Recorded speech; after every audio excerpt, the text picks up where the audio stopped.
Dr. Eric Kelly III and a host of phenomenal speakers from all around the globe for this 7-day virtual event that you don't want to miss. The mission of the Black Business Expo is to raise scholarship money from kids all the way from high school all the way from college. The Black Business Olympics is one of the largest Black business showcases in the world. It is an opportunity for businesses and companies to showcase their businesses globally. We are going to be giving away laptops up to $5,000 away to students. Again, I'm Olivia Appleberry, the founder of 2 Cents Finance and one of the speakers for the expo. I am so excited to see you there. For more info, go to www.blackbusinessexpousa.com or call 919-308-9090 and hope to see you there. I am Black Business. From the moment I wake until the time I sleep. Yes, I am Black Business. I am Black Business. Tell me, are you Black Business? I am Black Business. Do you support Black businesses? Listen, I support Black business because I am Black Business. Black Business Expo, one of the largest business showcases in the history of Black business in the world. The world! Sign up today at www.blackbusinessexpousa.com or call 919-308-9090. I am Black Business. I am Black Business. From the moment I wake until the time I sleep, I am Black Business. I am Black Business. Are you Black Business? I am Black Business. Do you support Black businesses? I support Black business because I am Black Business. Black Business Expo, one of the largest business showcases in the history of Black America in North Carolina. Join Dr. Eric Kelly III and a host of phenomenal speakers from all around the globe for this 7-day virtual event that you don't want to miss.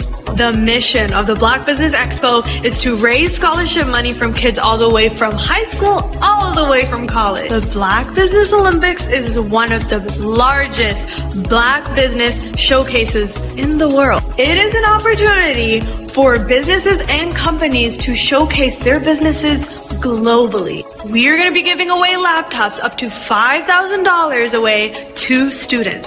Again, I'm Olivia Appleberry, the founder of 2 Cents Finance and one of the speakers for the expo. I am so excited to see you there. For more info, go to www.blackbusinessexpousa.com or call 919-308-9090 and hope to see you there.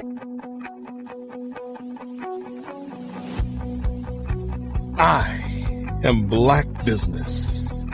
From the moment I wake until the time I sleep. Yes, I am Black Business.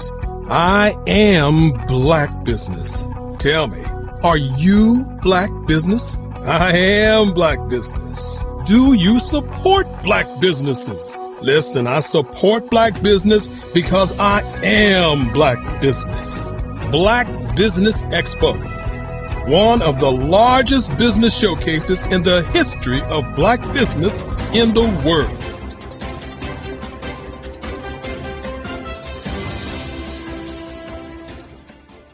Over the past few years, we've seen the growth of existing and new initiatives focused on financial inclusion, building global networks, and reducing the wealth gap in response to the idea there's not enough seats at the table. Whether their outcomes are to increase the representation of Black executives on corporate boards, ensure an inclusive global economy, or to create new U.S. African commercial pathways, the strategies are often carried out by separate programs. The question is, should they be? With the continent of Africa being home to more than half of the world's fastest growing economies, the youngest workforce, over 400 companies generating more than $1 billion annually, 700 generating more than $500 million annually that are poised for growth, and being the destination of nearly $5 billion in venture capital in 2021. Diversifying U.S. and Africa commercial engagement by building bridges between African businesses and their U.S. diaspora should begin being seen as mutually beneficial. From helping to reduce Africa's enormous capital gap to catalyzing two-way trade opportunities, the COVID-19 global pandemic hopefully has taught us that global challenges and opportunities are more interconnected than we thought. During the pandemic, African companies like Unicorn Flutterwave, insurance provider Reliance Health, ride-hailing app Yasir, and 54Gene, the continent's first bank of DNA on people of African descent, proved that when African companies have access to networks, capital, and information, they grow big, grow fast, and create solutions that are valuable to the world. This is why BDirect was created. We are the first U.S.-based but African-centric board preparedness and board search company designed to connect U.S. Black talent and corporations to African businesses. Unique and fundamental to BDirect's success is our process of helping board candidates adapt their experience and networks to an African context before they're connected to high-growth companies that are looking to locally and globally scale. From our focus groups with African business execs and government leaders, we don't ignore the sentiment that business is easy, but people are hard. Having a pool of board candidates with hard-to-access networks and extensive experience across the business lifecycle, including successfully raising capital, is table stakes for an initiative like this. So yes, we have that. But corporate or entrepreneurial success in the U.S. does not guarantee success in Africa. Developed alongside industry partners on the continent, our training program, BDirect Prep, is designed to transpose their experience to create cultural comfort, understanding, and a commitment to helping businesses in Africa scale. Our board governance sessions are African, continental, and country-specific, integrated with cultural awareness and dexterity training, masterclasses led by African industry execs, and mentoring and coaching from African continental-based facilitators.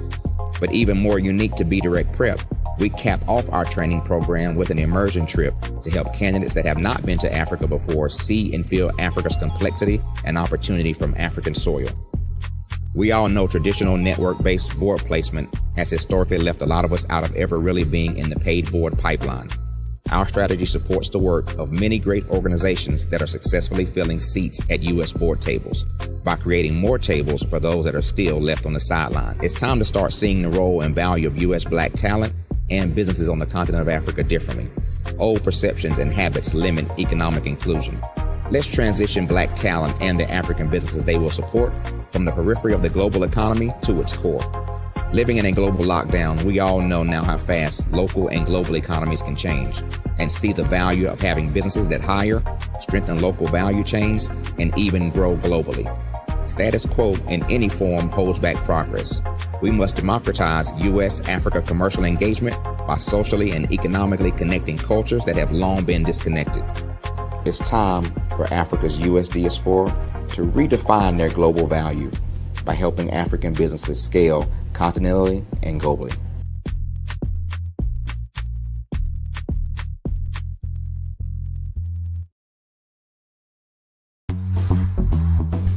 Attention all entrepreneurs and companies. Are you looking for reliable and efficient virtual assistants and back office support to help you manage your business tasks? Look no further than Superwoman Business Services. Our team of virtual assistants provides a full range of administrative support services, including operations management, social media marketing, and much more. We also offer website design services to help you create a professional online presence that reflects your unique brand. In addition to administrative support and website design, we offer business development and structuring services to help you grow your business and achieve your goals. We'll work closely with you to identify areas of improvement and develop a customized plan to help you reach your full potential. At Superwoman Business Services, we understand that running a business can be overwhelming and time-consuming. That's why we're here to help you fly high and achieve success. Our virtual assistants are highly skilled, experienced, and dedicated to providing you with the support you need to thrive. Come fly with us and take your business to new heights. Let us help you become the superhero entrepreneur you are meant to be.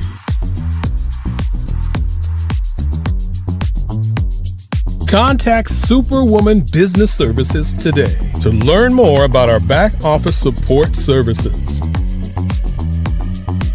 Come fly with us and take your business to new heights.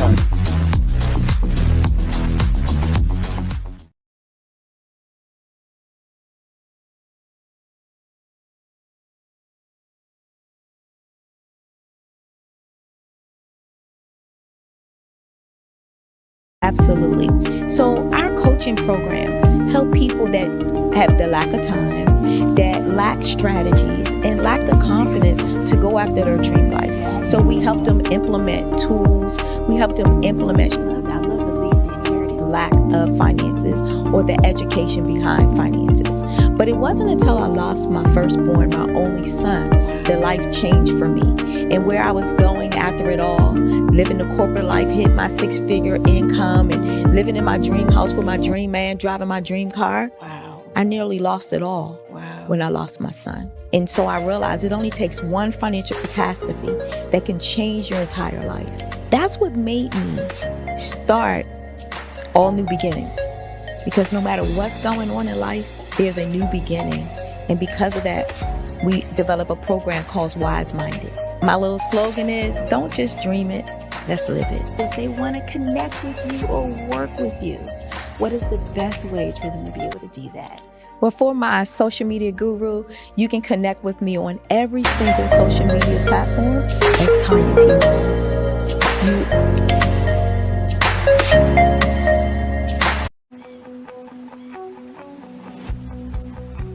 I am Black Business.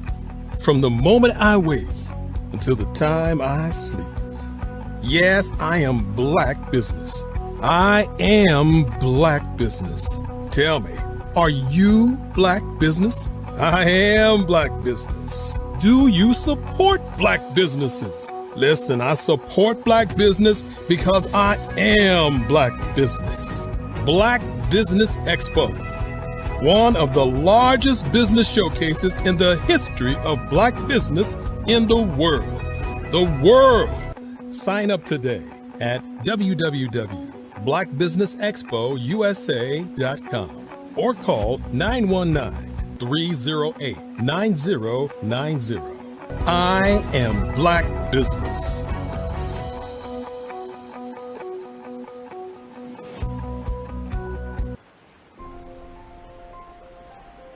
What if you could build your own city? A place where every child can find nurturing people to help them achieve their full potential. A place where every adult can access job training support, where health education is abundant, where social justice ruled the land. A place without limitations. Welcome. You have arrived at STEM City USA. It is what every city should be. A safe and trusted community where you find people and resources to help you become everything you are and beyond. STEM City is unlike anything you have ever experienced. It is a digital twin of the world around you, only better. STEM City is about energy and soul renewal. It is more than a digital world. You can almost feel the power of live cultural events, music, and theater. STEM City promises a better future for children with caring mentors and hands-on activities with dedicated tutors to support our youth. STEM City is your passport to a healthy lifestyle with weekly events addressing our community's many issues. STEM City is your financial well-being with helpful information on wealth management, career advancement, job training, and so much more. STEM City is the community you deserve. It is the city where your dreams can come true. STEM City USA, a place in the sky that is accessible to all who reach for the stars.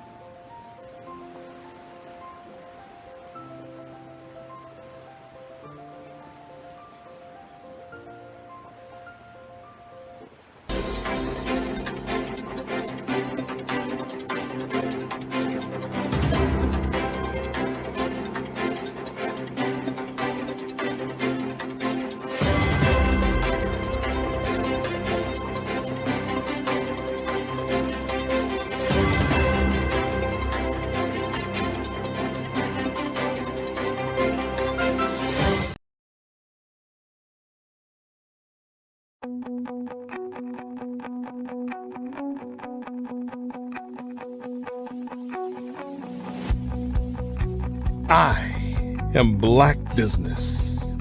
From the moment I wake until the time I sleep.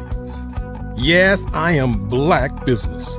I am Black business. Tell me, are you Black business? I am Black business. Do you support Black businesses? Listen, I support Black business because I am Black business. Black Business Expo, one of the largest business showcases in the history of Black business in the world. The world. Sign up today at www.blackbusinessexpousa.com or call 919-308-9090. I am Black business.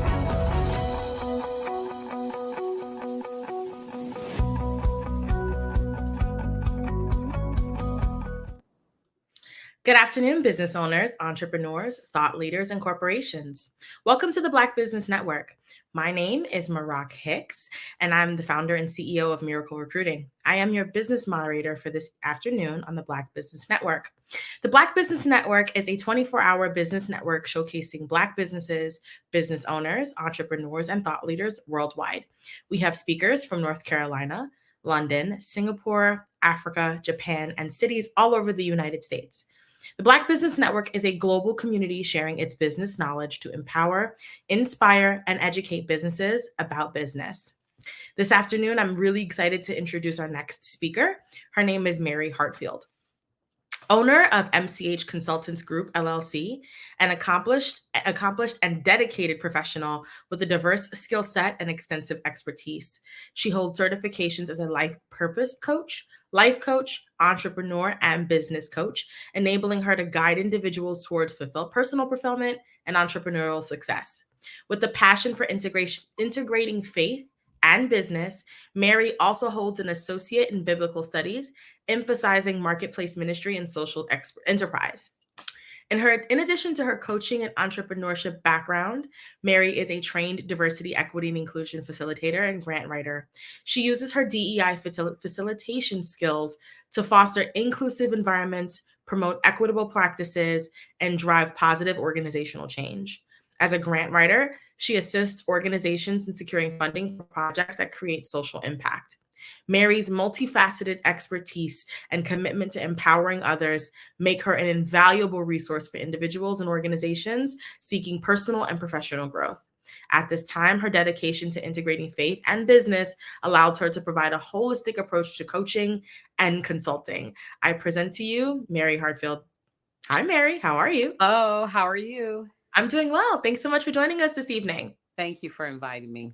Of course, of course. So we have you here, super excited to talk to you about your business. I guess to get started, let's jump right into the topic of today, which is diversity, equity, and inclusion. Tell me about some of the DEI strategies that you actively build, and what does your relationship look like with the companies that you're supporting?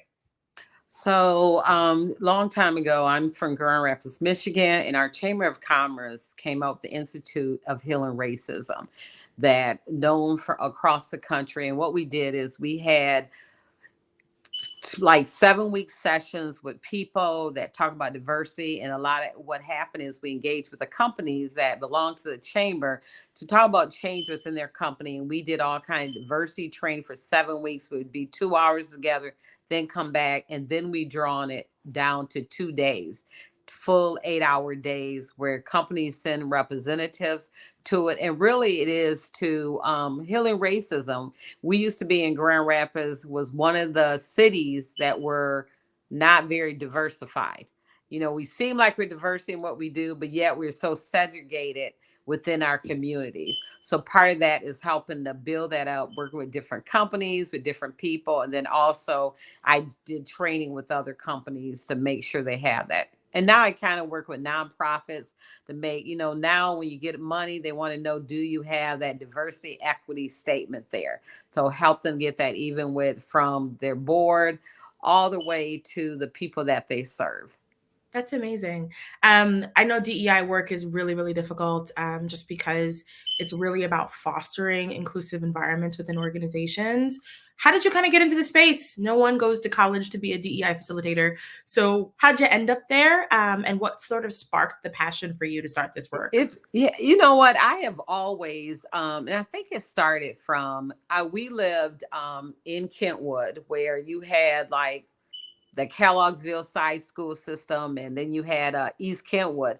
We were moving over to the East Kentwood side, which was more white, suburban, because I grew up where, you know, it was kind of white and blacks, and we're moving over where when we moved to our house that, you know, the whole street was white. You know, and then also what happened before that, my father tried to buy a house, and the man said, I'm not selling to a black man. So that kind of was like, wait a minute. Then I go to elementary school where I'm used to a diverse elementary school. And I go to elementary school where there's only 2 black people in the whole school. Mm. So, and then you're in a suburban school. So my passion, and then you go back into the city to go to the black church. So it got to be where it was all into my black history, you know, and make sure I was representing well. So a lot of that, when I was I was the leader of the Minority Business Committee for our Chamber of Grants, Chamber of Commerce, is when they said, okay, we need facilitators for the diversity equity program that they were building, which is healing racism program they were building. So that's how you really got a passion into it. And I always studied Black history, interested in it. And plus my father was always telling stories. We went back down to Mississippi, you know, during the summers and everything, and talk about what they had to go through, which is different than what we had to go through. Got it. That makes a lot of sense. I'd love to hear a little bit about what advice do you have for companies starting out or looking to kind of build their teams to ensure that they're really being thoughtful about promoting diversity, equity, and inclusion within the teams as they're building them? What advice can you offer? Yeah, a lot of it is to, first of all, sit down, especially if you're building a company. What do you want your company to look like? Mm-hmm. You know, really think about that. And I think also too, it's just even as a Black company, I look at the different minds and thoughts I want around the room, the different mindsets around the room, because we're all different and how we attack different things. So look at the holistic of who do you want sitting around the table? And then also, how do you want your company to be representative? Because even now, as I look at companies, I look around who's at the table. And if I don't see myself at the table, I may not do business with that company. Yeah. You know, it's too many people, and there's no excuse for anyone not to have diversity at the table. Yeah. You know, so I suggest just look at it, look around. Who do you really want around the table? And you don't want the same people thinking the same way. And I also looking at, you want someone that challenge your thought pattern and help you to grow. Right. That makes a lot of sense. So let's shift gears just a little bit. Tell me a little bit about your life purpose coaching. My life purpose coaching. So I coaching is really consulting and work with businesses is something that's ingrained with me.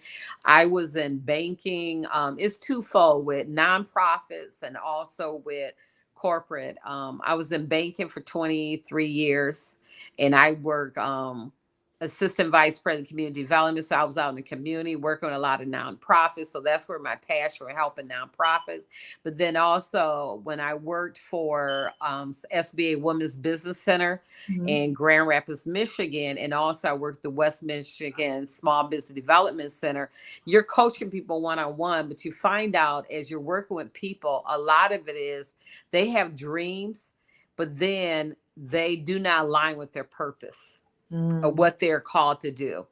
As a Christian, one that believes in Jesus Christ, I think that your DNA has purpose in it. Your DNA has you being creative in it, you know, because God, when he started in Genesis, he was creating. So we have purpose with being his DNA. So a lot of you find that everyone sits down and says, well, I want to do this. I remember I had a client that she said she had fried green tomatoes. Mm-hmm. That's what she really wanted to do. And I said, okay, let's go and test it. You know, why hasn't anyone else did it? And then she came back, she said, Mary, I know why, found out why it didn't work. She said, but that's not what really I want to do. So when it's really is, I create a class talking about Simon Sinek, I think, about your why. What is your why? What are you called to do? What is your purpose and who are you called to? So that's really when I work hand in hand as a hand with one-on-one with individual. It's like, what is your purpose, what you're called to do? And that's really looking at your skills and ability and what's your passion for. Awesome. Awesome. So when someone wants to work with you to kind of figure out what their passions are, what their business ideas are, what their purpose is, and what they're looking to kind of take on first, what are the first 3 things that you suggest for them to do so they can start to prepare that information ahead of joining calls with you and partnering closely with you?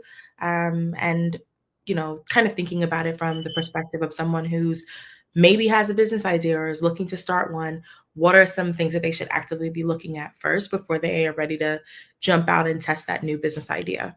Right. And it goes back. What is your why? Yeah. Why do you want to do, when someone comes to me a business idea, why do you want to do it? If you come to me and say, well, I want money, everybody wants money. Why are you called to open up this business? Right. And then who are you called to serve? Yeah. Who are you called to serve? And then how are you called to serve them? So part of it is, I don't, like I say in my training class, I don't come here to crush anybody's dreams. Yeah. Nobody dreams, but yet I want you to really look at it because, it costs money to keep dreaming. It doesn't mean you can't, and keep opening up companies and they're failing. So you have to reflect and say, okay, why isn't this working? And maybe you find out that that's not your passion or your calling. Every time I try to get out of this business, grant writing is, it's a lot of work. Yeah. It's a lot of work. And then I think also customers saying, clients saying, every time you write a grant for me, I'm going to get that grant. It doesn't work like that. Yeah. So every time I try to walk away from it, I'll say, oh, I'm not going to do this anymore. There's other things I could be doing. But yet I know that I'm called to people, and I'm called to, why am I, I'm a problem solver. I have the solution. I can help you grant write. I can help you put your strategic plan together for your business or your nonprofit. So that's why I stay with the work, because I know that that's what I'm called to do. So it's a calling. So part of that, you have to look at it. Is that really my passion, what I want to do, and who am I called to serve? 1,000%. Let's touch on that grant writing too, because I know that that's a really, really important topic. Tell me a little bit about what you do as a grant writer, just for the audience who may not know what grant writers do, and then what makes you unique about the work that you do, or how you build the grants, the materials that you send out for the grants, and how do you kind of add your own spice to it to help your clients get their the grants, the funding. Right. Yeah. First, when a client comes to me and said, I have a nonprofit and I want to get some grants. So my first thing is, what's your mission statement? Okay. Your mission statement makes a difference when you are looking for funders. Excuse me. You got to make sure your mission aligns with what their purpose is and what they're trying to do. That's the first thing. Then your programming, are you women, men, reentry, people coming out of prison? What is your programming? So that also helps us to match up to find the grant that lines with what you are trying to do. And then who's your target audience?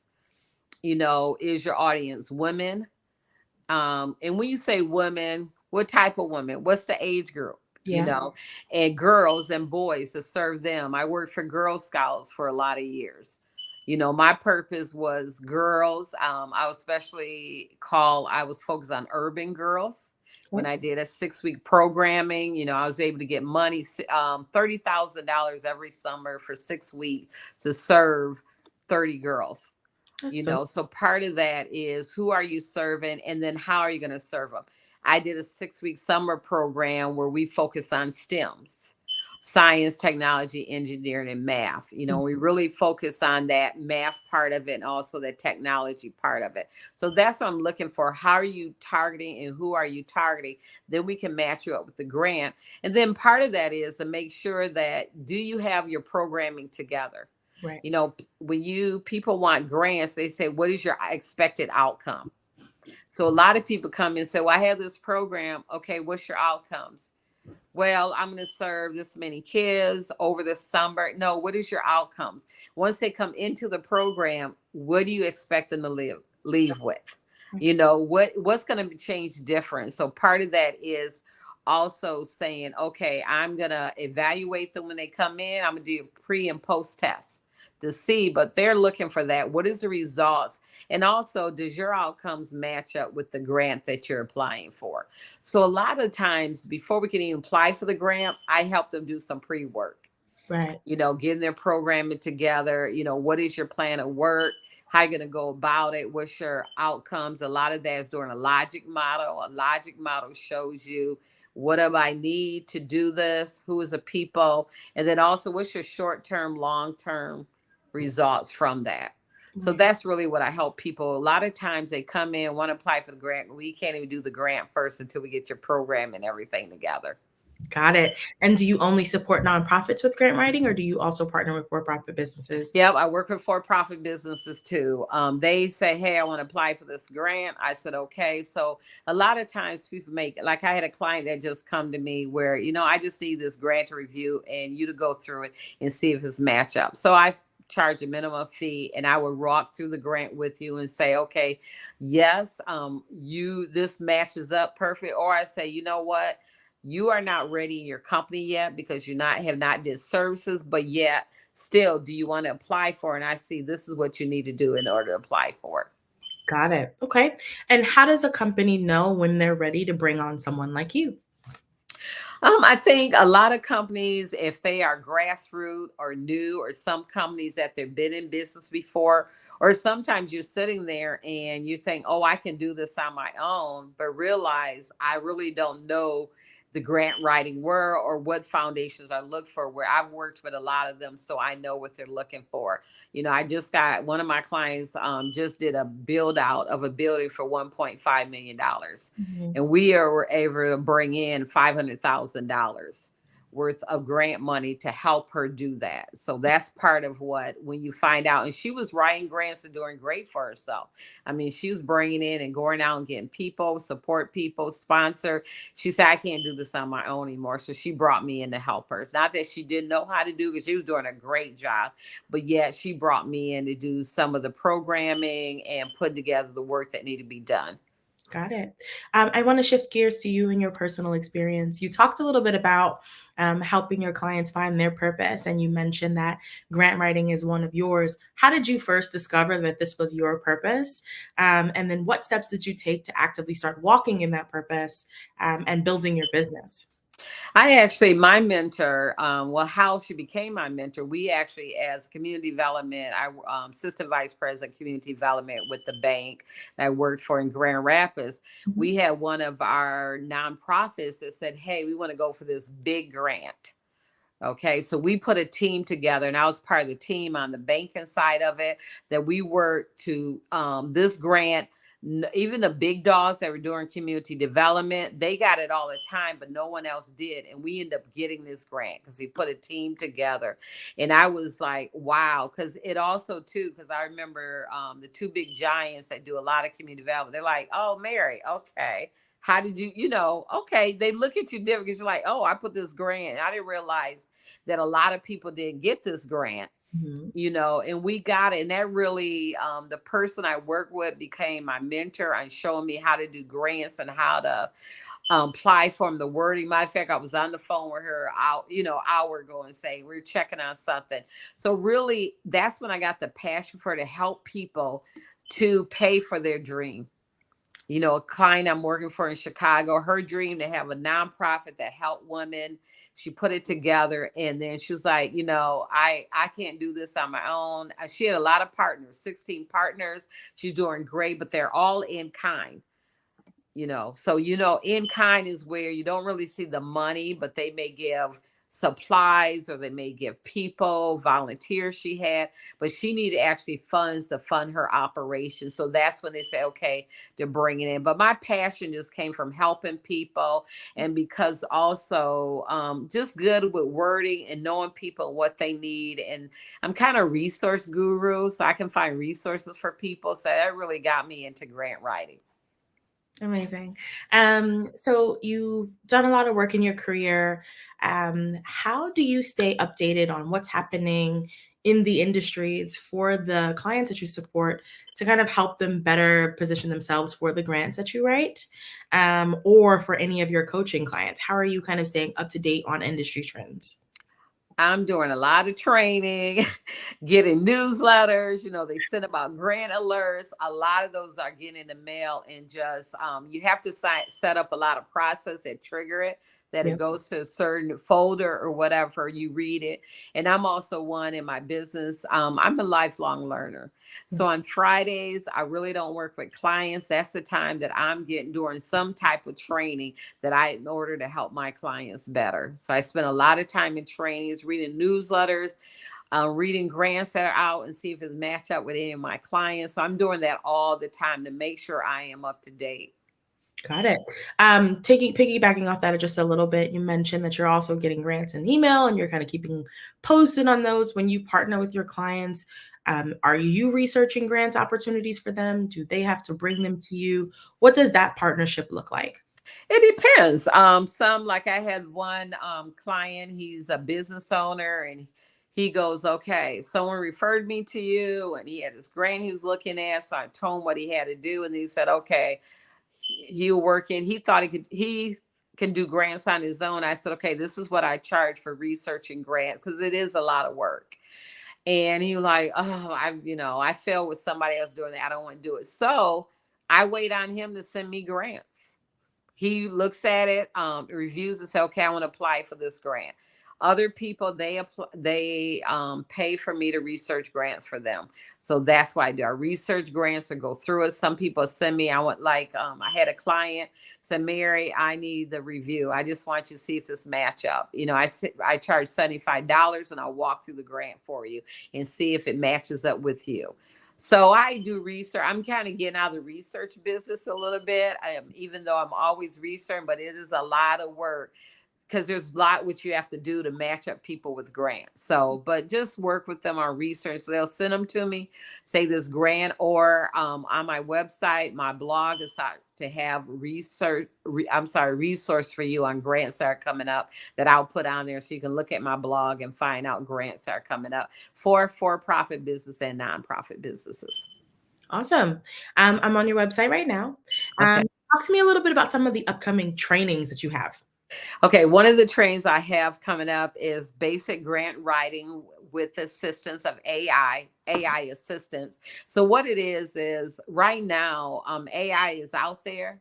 Everybody should be using it to their advantage. I know my business, a game changer, when it would take me 8 hours to do one little thing, now AI is my assistant and helping me do that. So part of it, I'm going to show you how to write a basic grant using AI assistance, how to go through that. You two ways. You can just look, take your own notes on the grant, or I'm also going to supply you with a workbook if you pay for the workbook part of the class.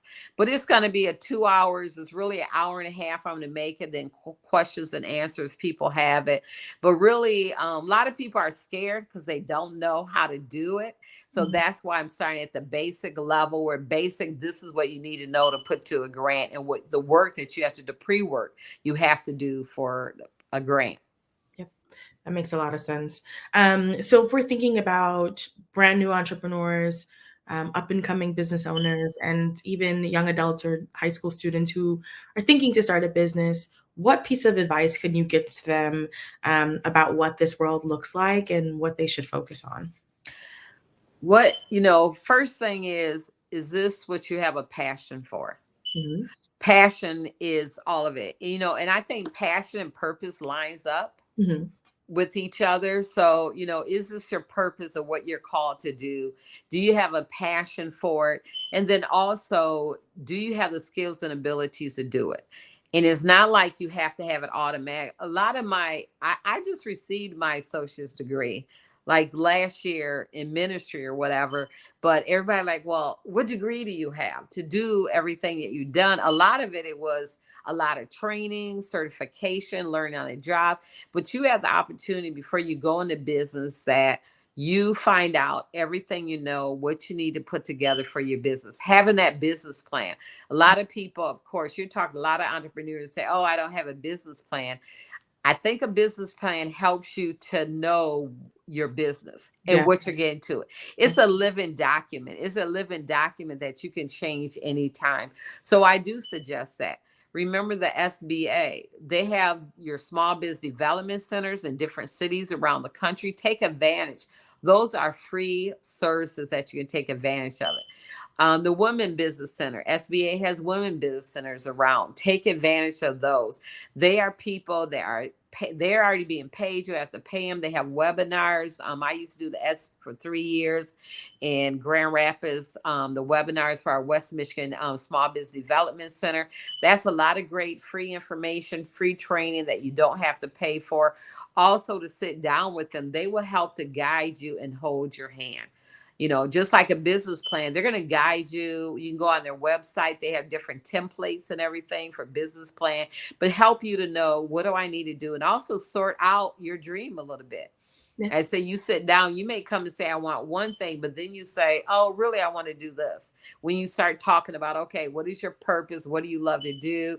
If you're an outdoors person and you're talking about doing something that's indoors, that may cramp your style a little bit. Mm-hmm. You be like, oh, I need to be the air and I need to be out. Like me, I finally went full time because I didn't want to do a 9-to-5 job any longer. I wanted to be more flexible. I wanted to be able to travel. I need to be at work anywhere.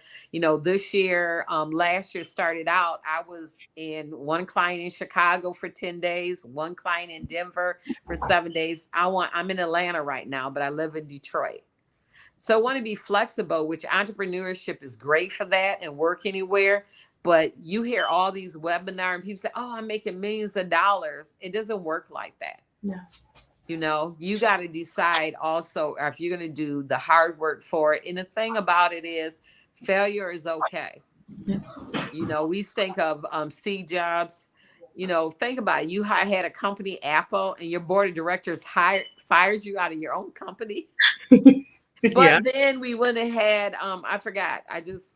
My slip my mind. What company he created in the film industry? If we wouldn't have had that, if he hadn't been fired, and then they realized that they had to hire him back. So I always say, don't tell anyone everything. I don't care who it is. Don't tell them everything of your business and your ideal, because people do still. Business ideals. Don't tell them everything. Some of it keep to yourself. So even if they let you go, your board of directors, they're going to need you because you didn't give them every piece of what your vision and dream was. Got it. So I see that you have that class coming up. Do you have any other projects coming up that you want to chat about with the folks right now? I think more, I'm going back to more of doing my coaching. I find out people, self-care. I'm a certified self-care coach. Find out that self-care is, a lot of people, and women especially, are not empowered to do self-care. And when I talk about that, it's just like even saying no. You know, someone said, well, I don't want to say no. I said, why not? Well, I don't know what explanation. I said, no is a complete sentence. You don't need to give an explanation. But that is part of self-care, of knowing when to say no. Find out a lot of people, they're just overbooking themselves. When they get home, they're wiped out, tired, don't know what to do. And plus, a lot of times we're giving more to other people's dreams than what we're giving to our own dreams. So, you know, I'm going to have a self-care group training I'm going to do for about 6 weeks. That's going to come up or in March. But part of that is real getting empowered, because you find out as you talk to people is that they don't know how to empower themselves, you know, and that's really their self-care. I also have a podcast where I'm a caregiver. My husband, before he died, was sick for 7 years, and I cared for him. So I do have Hearts of Caregiving podcast we drop every Wednesday, because find out there's a lot of things caregivers don't know. Yeah. And just to empower caregivers to walk in, also for them for self-care. So a lot of focus on self-care coming up in the future. Okay. And then if someone is interested in partnering with you, what does the process look like? Do they just submit to your website? Do they have like a form they need to fill out? What documents do they need? Yeah, they just go to contact me on my website, mchconsultantsgroup.com, and they fill out the form, and then I will contact them back and we'll talk about it and make sure, because one of the things too, I always want to make sure I have the right partner that I'm partnering up with. And if it's a great fit. So I'm always at, a lot of times because of money, people say, oh, I'm going to take on everybody. I don't take on everyone. I got to make sure we align with each other and I'm the right fit for you too. That makes a lot of sense. Thank you for sharing that. Okay. So one more question before we head out. It's the beginning of the year, right? What are 5 pieces of advice that you want to give to anyone who is either starting a business or has a current business to really take advantage of the grants opportunities that are coming down the pipeline this year? 5 tips and tricks that sets them up for success on the grant writing or getting and receiving grant side of things. Okay. Look at your mission statement. Make sure your mission statement is clear. That's one thing we're going to go over in the AI training. Make sure in that clear. Also your values. Write down your values of your company. Okay. Because also when you look at grants, they're going to be saying, okay, these are our values, what our purpose is, and making sure they're aligned. And then also when you talk about programming, what is your program? Is it clear? Is your target market clear of who you are trying to reach? And then making sure your outcomes, what do you expect to achieve based on the work that you want to do? And make sure you're clear on that. And then also your website. Make sure you have a website. I found out I had to step back for a minute because I found I'm telling everybody have all this and you must have a website, doing training on it. And it was like, I don't have a website. So I had to take time to do my website. So a website is important because when we put in for a grant, they're going to ask for your website and they want to go on there and make sure your mission, is it the same as what you're telling them? Is your outcomes and everything the same that you're telling them? So I'm just making sure that you have a clear picture of everything that you do and it aligns up with what you want to achieve. And so when you apply for grants, that they have a clear picture. And make sure you're on Grammarly or some spell check. Yes. I have reviewed grants before, and some of it is some people like, we don't want to. I was like, oh my God, it's a great idea. They're like, they don't even know how to spell, Mary. Why are we going to? I'm like, you know what? Can we look past that? But yet, it's no excuse for misspellings. Get Grammarly is one app that helps you, but there's other apps that help you. And even I think if you are a person that want to use AI, you got to personalize. AI is just assistant. It's not who you are. You got to put that personal touch and that passion we always want to have in there. 100%. And any suggestions on places where people can look up grants or grant opportunities? You can Google. Google is a good place. You can go to .com. Bart is a good place. He's an AI assistant. They are AI good assistant. But a lot of them is if you just go and say, I'm looking for grants and put in what type you're looking for, they'll all come up in there. I know I should have brought a list of them. I'm sorry. It's like when you're trying to think of grants and you're on there, it just slips your mind where you look for, but they'll all come up. Say you're a Black business owner and grant, and also go on YouTube and say grants. And there's people that they tell you new grants and everything that's coming up. Those are good places to start, but Google is still a good place to find grants. Awesome. All righty. Well, before we let you go, please tell us where people can find you. If you're on social media, let's call that out. Say your website's name again. Where can people find you at? Okay. My social media is MCH Consultants Group, LLC. My website is mchconsultantsgroup.com. And you can find me. And I'm at Mary C. Hartfield everywhere on social media. And then if you're interested in the grant, training is basic grant writing AI www.eventbrite.com. Okay, perfect. Alrighty, Mary. Well, thank you so much for joining us. Thank you. It was great learning about you and your business, and Genius is Common. I'll see you on the other side. All right. Thank you. The Black Business Expo's mission is to raise funds for high school seniors going to college or K-12 entrepreneurs.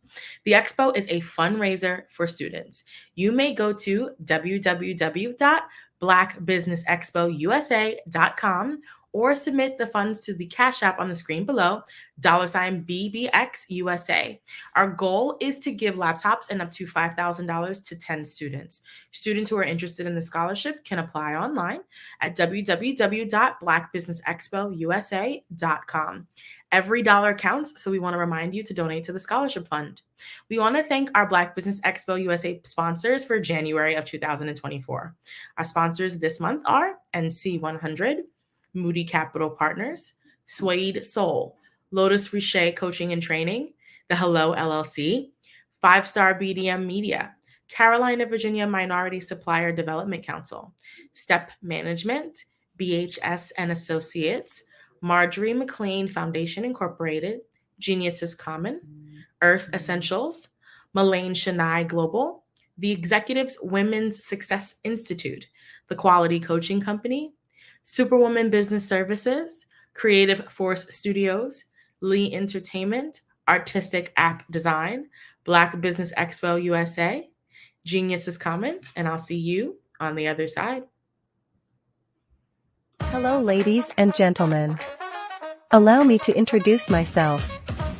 My name is Tara Bush, and I am the co-founder and COO of the Hello LLC, where our mantra is helping everyone live life optimally. And more importantly, helping entrepreneurs leverage leading-edge optimizations. We help businesses build, brand, automate, and pivot into the future. With over 22 years of corporate C-level experience, I carry a wealth of knowledge and expertise in my professional portfolio. My professional journey has encompassed various facets of business, executive leadership, project management, marketing, systems, space planning, and strategy implementation. I have had the pleasure of partnering with and managing multi-million-dollar projects for the top Fortune 500 companies, prestigious universities, and well-known sports teams around the world, like ExxonMobil, Apple, Samsung, Citgo, HP, Ziegler Cooper, the Houston Astros, the Dallas Cowboys, Bank of America, and Vanderbilt University. What fuels my drive is a passion for innovation and creativity that knows no bounds. I thrive on pushing the boundaries and thinking outside the box to bring fresh, ingenious ideas to the forefront. I turn visions into reality. As a leader, I am a steadfast advocate for integrity and creativity.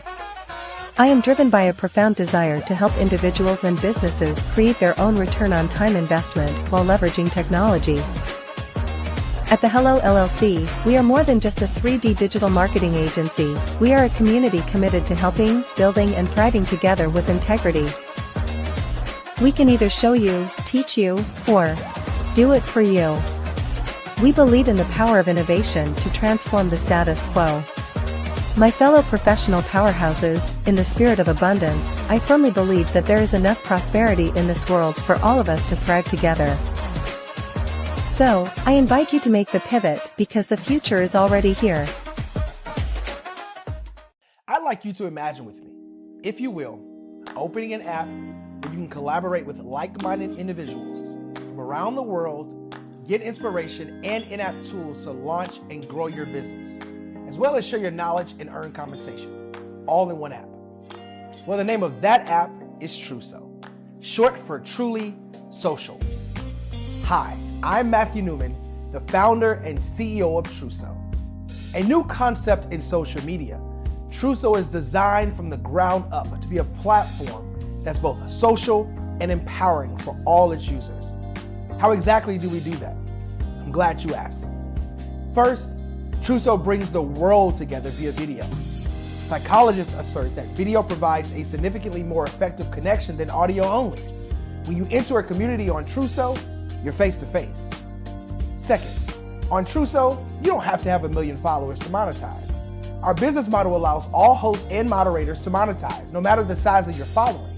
by one, producing fee-based content, and two, inviting others to join the platform as subscribers. Even more, Trousseau has an in-app resource library with over 100 free resources, forms, and documents to help you build your brand and grow your business. Third, Trousseau is inclusive. The deaf and hard of hearing communities make up 360 million people worldwide. Unlike audio-only apps, Trousseau embraces this community, providing a networking platform that allows them to participate via video and closed captioning. We even have a deaf and hard of hearing foundation in the works as well. Fourth, Trousseau is both social and safe. We refer to Trousseau as a virtual extension of the beauty shop, barbershop, and brainchild of the community.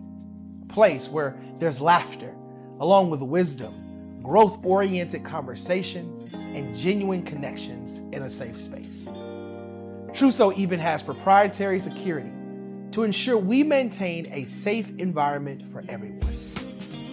Where are we at now? Trousseau is live, y'all. We've launched in beta and we're acquiring users daily. We have an incredible development and marketing team, plus amazing celebrity influencers at the table, helping us spread the word around the globe, beginning within the African diaspora and beyond by creating a safe space for growth, connection, and collaboration. We're truly excited about Trousseau. We've created something special for which there is a global market. And we invite you to embark on this journey with us as a shareholder. The future for Trousseau is truly bright. Join us and let's go there together.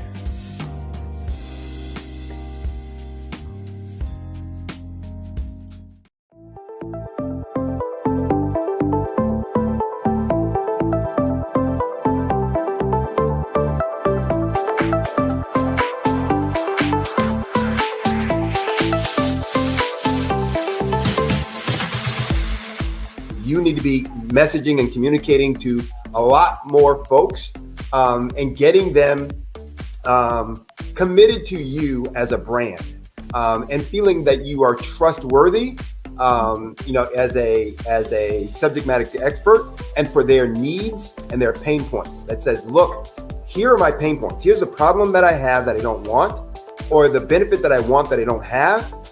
And Grant and Sydney understand that and are giving me information to be able to assist, in my eliminating those pain points.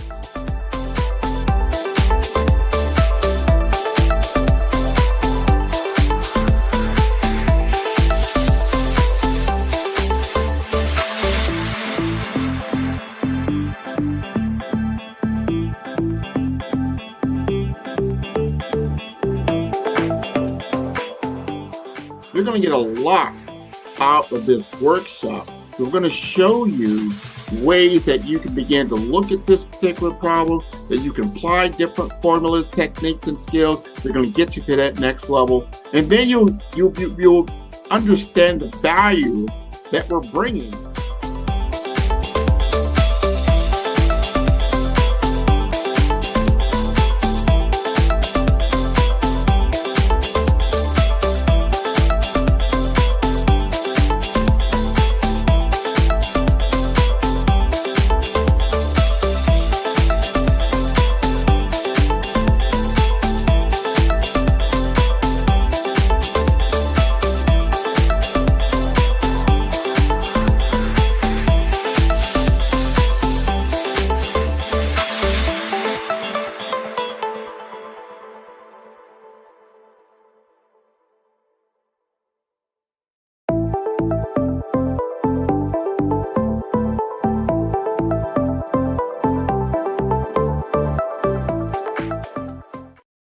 Hello, I am Dr. Eric Kelly III, the visionary strategist and founder of the Black Business Olympics.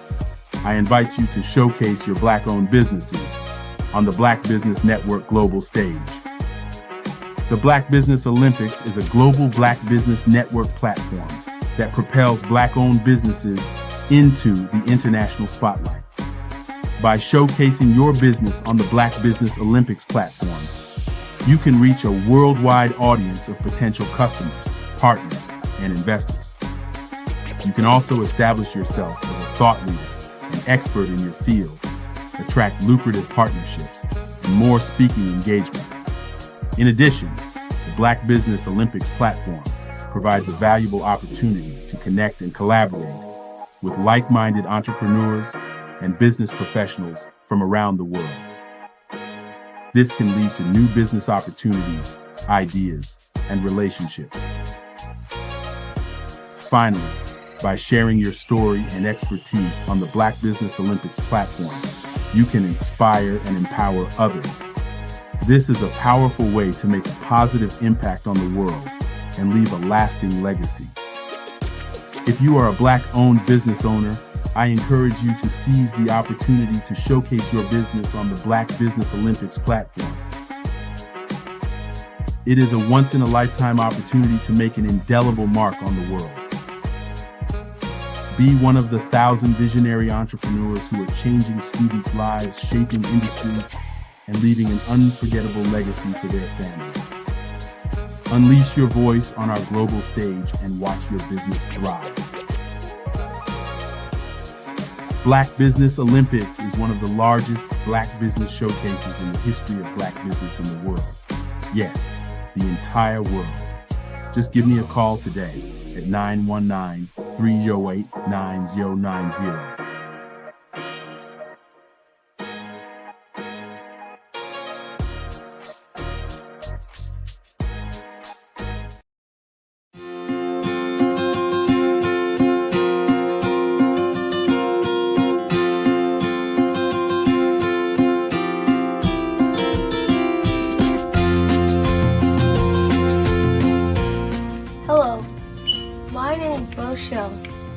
I am 11 years old, and my genius is entrepreneurship, and my genius is comedy.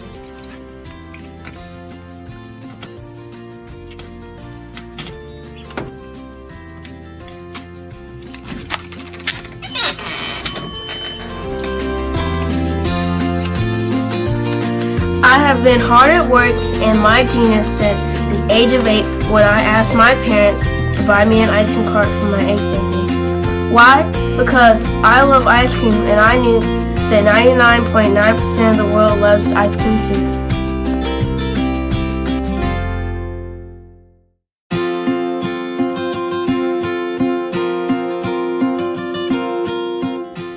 I started my business because I wanted to make my own money, give to my school's missionary, help my family, and buy my own toys.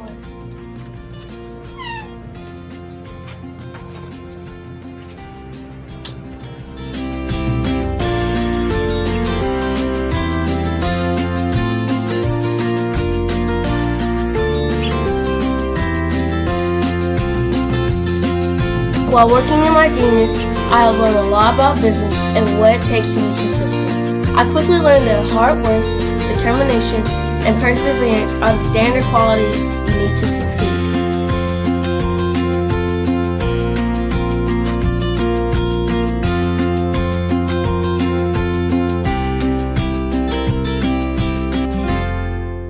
However, in my 4 years as a business owner, I have learned things that you can't learn from a book, like the true meaning of customer service.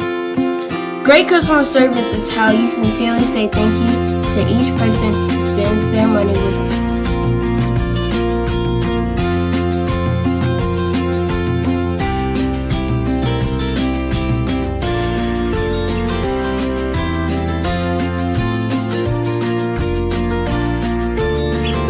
I have learned that there are more people praying for me to succeed than those who are not. I have learned that people are always watching and are expecting great things from me. I can't imagine letting them down.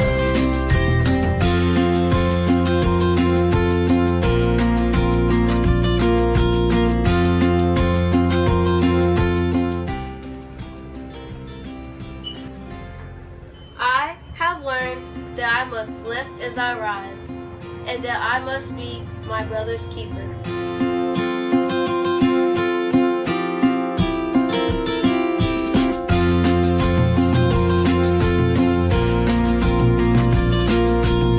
I have learned that it is very important to give back to the people, the causes, and the community where I live. I have also learned that once I become a billionaire, I will be well on my way to becoming a billionaire and to changing the world by providing jobs and opportunities to others.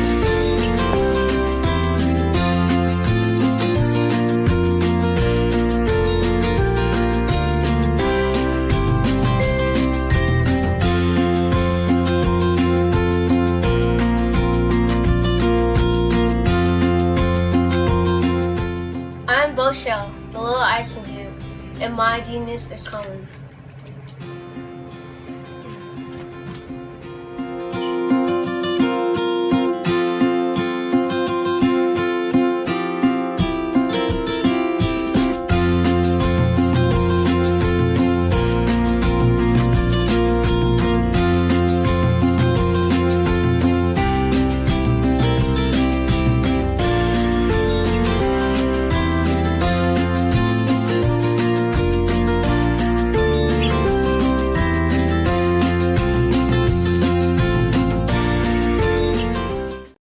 Over the past few years, we've seen the growth of existing and new initiatives focused on financial inclusion, building global networks, and reducing the wealth gap in response to the idea there's not enough seats at the table. Whether their outcomes are to increase the representation of Black executives on corporate boards, ensure an inclusive global economy, or to create new U.S. African commercial pathways, the strategies are often carried out by separate programs. The question is, should they be? With the continent of Africa being home to more than half of the world's fastest growing economies, the youngest workforce, over 400 companies generating more than $1 billion annually, 700 generating more than $500 million annually that are poised for growth, and being the destination of nearly $5 billion in venture capital in 2021. Diversifying U.S. and Africa commercial engagement by building bridges between African businesses and their U.S. diaspora should begin being seen as mutually beneficial. From helping to reduce Africa's enormous capital gap to catalyzing two-way trade opportunities, the COVID-19 global pandemic hopefully has taught us that global challenges and opportunities are more interconnected than we thought. During the pandemic, African companies like Unicorn Flutterwave, insurance provider Reliance Health, ride-hailing app Yasir, and 54Gene, the continent's first bank of DNA on people of African descent, proved that when African companies have access to networks, capital, and information, they grow big, grow fast, and create solutions that are valuable to the world. This is why BDirect was created. We are the first U.S.-based but African-centric board preparedness and board search company designed to connect U.S. Black talent and corporations to African businesses. Unique and fundamental to BDirect's success is our process of helping board candidates adapt their experience and networks to an African context before they're connected to high-growth companies that are looking to locally and globally scale. From our focus groups with African business execs and government leaders, we don't ignore the sentiment that business is easy, but people are hard. Having a pool of board candidates with hard-to-access networks and extensive experience across the business life cycle, including successfully raising capital, is table stakes for an initiative like this. So yes, we have that. But corporate or entrepreneurial success in the U.S. does not guarantee success in Africa. Developed alongside industry partners on the continent, our training program, BDirect Prep, is designed to transpose their experience to create cultural comfort, understanding, and a commitment to helping businesses in Africa scale. Our board governance sessions are African, continental, and country-specific, integrated with cultural awareness and dexterity training, masterclasses led by African industry execs, and mentoring coaching from African continental-based facilitators. But even more unique to BDirect Prep, we cap off our training program with an immersion trip to help candidates that have not been to Africa before see and feel Africa's complexity and opportunity from African soil. We all know traditional network-based board placement has historically left a lot of us out of ever really being in the paid board pipeline. Our strategy supports the work of many great organizations that are successfully filling seats at U.S. board tables by creating more tables for those that are still left on the sideline. It's time to start seeing the role and value of U.S. Black talent and businesses on the continent of Africa differently. Old perceptions and habits limit economic inclusion. Let's transition Black talent and the African businesses they will support from the periphery of the global economy to its core. Living in a global lockdown, we all know now how fast local and global economies can change, and see the value of having businesses that hire, strengthen local value chains, and even grow globally. Status quo in any form holds back progress. We must democratize U.S.-Africa commercial engagement by socially and economically connecting cultures that have long been disconnected. It's time for Africa's U.S. diaspora to redefine their global value by helping African businesses scale continentally and globally.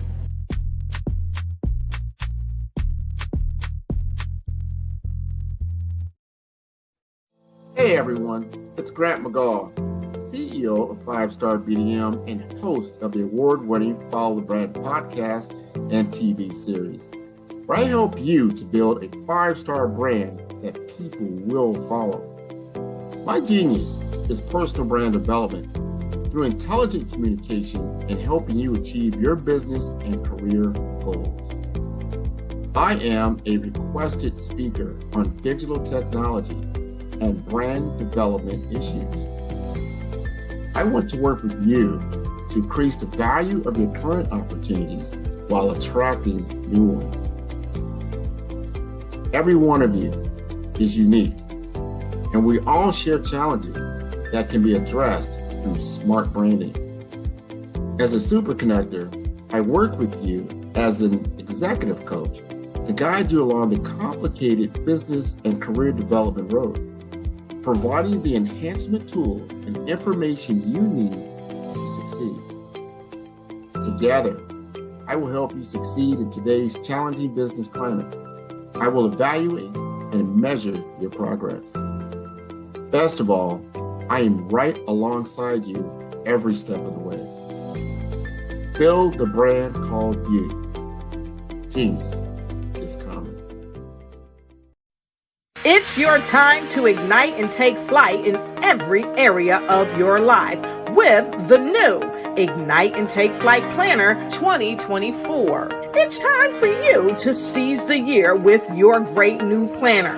You see, this planner is designed for every entrepreneur to pursue strategic planning that cultivates leadership, accountability, gratitude, and leads to your ultimate success in life and in work, with sections that help you with your project management, habit tracking, resources, and coupon pages that are second to none that empower each entrepreneur to make their mark, get noticed, and take charge. Reach the pinnacle of success like never before through effective planning. So get your Ignite and Take Flight Planner 2024. It's time for you to ignite your future.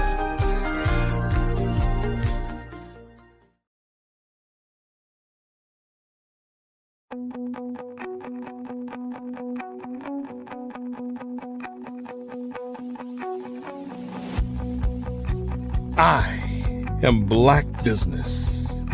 From the moment I wake until the time I sleep. Yes, I am Black Business. I am Black Business. Tell me, are you Black Business? I am Black Business. Do you support Black businesses? Listen, I support Black business because I am Black Business. Black Business Expo, one of the largest business showcases in the history of Black business in the world. The world!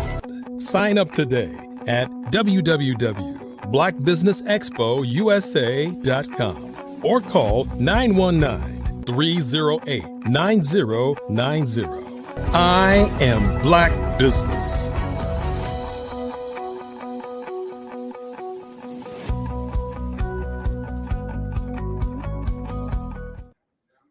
Good evening, business owners, entrepreneurs, thought leaders, and corporations. Welcome to the Black Business Network. My name is Marak Hicks, and I am the founder and CEO of Miracle Recruiting, and I am your business moderator for this evening on the Black Business Network. The Black Business Network is a 24-hour business network showcasing Black businesses, business owners, entrepreneurs, and thought leaders worldwide. We have speakers from North Carolina, London, Singapore, Africa, Japan, and cities all over the United States. The Black Business Network is a global community sharing its business knowledge to empower, inspire, and educate businesses about business. Our next speaker this evening is Henry Ward, a Chief Operating Officer of BeDirect, the nation's first U.S.-based but African-centric corporate board corporate bird preparedness and board search company, Henry Ward's responsibilities are very broad in scope, ranging from strategic planning and new product development to sales, financial planning, and overall P&L leadership. Ward has served as one of the company's top 3 executives since its founding in late 2020. Ward's professional background is very deeply rooted in growing domestic and global businesses. Prior to BeDirect, Ward served as a general manager, healthcare vertical at Fiserv Incorporated, a global fintech company where he held overall responsibility for all strategic, commercial, and operational initiatives for the 100 million plus technology line of business, providing SaaS, software as a service, billing and payment solutions. Prior to Fiserv, Ward served as a head of product management, global consumer solutions at Equifax, with overall responsibility for revenue generation, new product development, and product and platform lifecycle management for the $400 million fintech business unit providing software as a service credit monitoring solutions. Ward also served as the global vice president of Verint Systems with P&L ownership of Verint's $700 million global business unit providing software as a service customer engagement solutions across multiple vertical markets. In addition, Ward's professional career includes McKesson Corporation, where he served as a director of product management and business unit strategy leader. Ward's earlier career encompasses leadership roles at U.S. Bank, as well as 17 years of General Electric Company, in various roles of increasing responsibility. Ward is a member of Private Directors Association, a national organization whose mission is to connect board-ready executives and current board of directors with privately held companies for the U.S. board consideration. He holds a BS MBA in Information Systems from Xavier University in Cincinnati, Ohio, and a Lean Six Sigma Black Belt certification from General Electric. I am excited to present to you Mr. Henry Ward, joined by Grant McGaugh. Hi, guys. Marak, how are you? Good. How are you? How are you? Thank you so much for coming this evening. Thank you so much for the introduction. Of course, of course. Alrighty, well, I'll leave you to it. Genius is coming, and I'll see you both on the other side. Thank you. Henry Ward, how are you doing? Good, Grant. How are you? I'm doing great, man. Welcome to 2024 January. This is our inaugural kickoff at the Black Business Olympics here in January. And you know what? You've been busy. We have been. Just finished up some things in your first cohort. I mean, this is kind of historic for you, right? It is. Right? We talked about some things last year when you were on the show, and we really got into some in-depth, great conversation. Yeah. So tell me a little bit about what the cohort, what did you learn from this first time around? Well, first of all, thanks so much, Grant. It's great to be back in 2024. It actually has been a really exciting year for us, for BeDirect.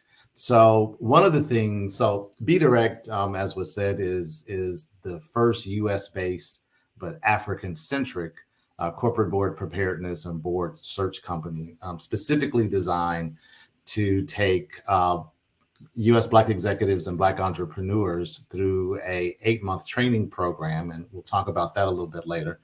But after we take them through the training program, place them on corporate boards on the African continent. And so what's been great for us is to be able to take these just really exciting and really top-notch executives and entrepreneurs through this kind of 8-month process.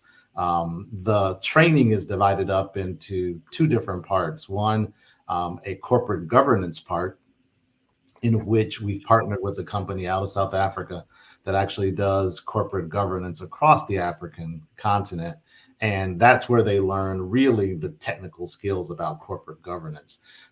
The other part of the program is where we teach cultural dexterity. And that's where a lot of the learning has taken place for our cohort participants. In terms of what we've learned as BeDirect in the process is cultural dexterity is actually a huger piece of the puzzle than we even projected it was. We knew that inherently you can't take a Western trained person regardless of the amount of melanin in their skin, and place them on a different continent, in a different country, and expect them to do business and be successful. You just can't. What we didn't realize is, as we work through some of the cultural dexterity training, how really, really important that would be to the cohort members and their understanding of what it would be, why it's important to go through that cultural dexterity from a success training perspective. One of the comments that we recently received from one of our cohort members was, and it's actually a great comment, he said, one of the things I did not expect from this program is for it to work both sides of my brain. And what he meant by that was, you have the corporate board governance piece, which works the analytic side of your brain, right? That's the technical training piece where you're learning the technical skill sets regarding what does it mean to be a successful corporate board member. The other piece of the brain that he didn't realize he was going to work was the relationship building piece. And you cannot be successful, and you and I have talked about this in prior sessions, you cannot be successful in this role, or quite frankly, in many different roles, without understanding that you have to build relationships first. And that piece of the puzzle is coming very clear to our cohort members, and it's even just being even more reinforced with us as to why we made the right decision to put both cultural dexterity training and corporate governance training together in this program, because just having someone get the technical skills is not going to make them successful. Because what will happen is you will go over to the continent. Those who are CEOs and other business leaders will be very polite. They will smile, and then you will not get anything that you're looking for. That's funny. Because from their perspective, you haven't put in the time to get to know them. You haven't put in the time to get to know their culture. You haven't put in the time to really get to understand who they are as an African-centered business. And from a Western perspective, right, and whether we like to admit it or not, we are all very Western thinking. And from a Western perspective, we're used to jumping in, right? We have the mantra that time is money, and let's chop, chop, chop, chop, chop. Let's get to business. Let's talk, and we'll get in and get out. That is not the way business is done on the African continent, nor, quite frankly, is it the way that business is done on the Asian continent. Before people want to do business with you, they want to know who you are from a personal perspective. They want to understand your family. They want to understand kind of, how you grew up. They really want to know you personally. And because of that, many people, including our founder, Larry Yan, in his early career, have had missteps. As a matter of fact, Larry is fond of saying that Be Direct is actually getting the benefit of all of the missteps he made in his prior career. Larry actually, in addition to being the founder and CEO of Be Direct, Larry also runs a cybersecurity company that does business across the African continent, as well as a call center company that has its operations based out of South Africa. And so he's been doing business on the continent for a while, but he made many of the wrong decisions that many people make in terms of not understanding how important relationship building is. And that is just being constantly reinforced as we go through this cohort. They are understanding that perhaps how they perceive themselves in terms of dealing with other cultures may not necessarily be the way they are actually being perceived. We actually put a tool in place called the intercultural development tool. And what it does is it assesses how a person self-assesses in terms of intercultural development versus how they would be perceived in other countries. And what they found out and what we found out with them is, many times when, even with performance appraisals in our jobs, many times we may perceive ourselves here. Happens all the time. And then when our manager does their performance appraisal of us, it comes in, down here sometimes. And what our cohort members have found is that many times their perception of themselves in terms of their intercultural development is not necessarily where the other culture would have placed them. And so, we spend just a huge amount of time on both cultural dexterity and on the corporate governance piece. And we are just really excited, as you kind of teased in your opening, we are really excited that we are about to begin class 2 in the spring of 2024 for BDirect. Well, let's unpack that just a little bit, right? Absolutely. You gave us a lot. And, some people are benefiting from the fact that we did a lot of discussion last year in 2023 about BDirect, what its purpose is, the big problem that it is solving, and giving opportunity to serve in a way that you traditionally have not been able to. That's right. In the West, in Absolutely. the US and the European bloc and things like that, that you can actually go into the African continent and present your particular tool sets, skill sets, mindset in a way that people will appreciate what you bring to the table. And there's a vice versa. There's people in Africa that want to do business with people in America and vice versa. And we want to create that bridge. That's right. Now you've got that good core. And now we're in the Black Business Olympics, right? So a lot of Black business owners. And this is a good teaching, I believe, because we all start out with a plan. We're in January. Everybody, I would figured they took Q4 and said, you know what, this is what we're going to do in Q1. And now they're hitting the ground and they're running. And just like with anything, especially like in sports, you might have a game plan. That's right. You're playing like, if I draw it up just like this and we do everything just right, we're going to score. And That's we right. often find out that when we hit the field and we actually start playing the game, it doesn't go exactly Absolutely. as planned. What were some of those key learnings that you learned? Now you had this cohort number 1, you had this idea. That's almost like you start out with your ideal with an L, the ideal. Exactly. An idea, you have the ideal, but then it becomes the reality. The reality was this. This is what happened. And that's how you can learn and say, you know what? That was good takeaways, and we can take that in cohort number 2.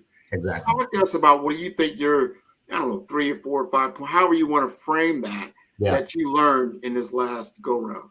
Yeah, great question. As a matter of fact, it reminds me of that famous quote by Mike Tyson: "Everybody has a plan until they get hit."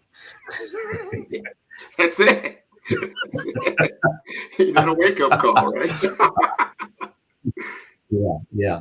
That's exactly right. So for us, really, it was understanding kind of how we needed to make sure that we integrated the executive coaching piece into the puzzle. One of the things that I forgot to mention in our introduction was there are kind of 3 or 4 components for BDirect. The first component is the corporate governance training. The second component is the cultural dexterity training.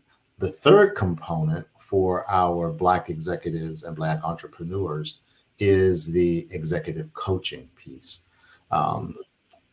We were very blessed to be able to partner with a company out of South Africa that does not only executive coaching, but also has very strong knowledge from a corporate board governance perspective.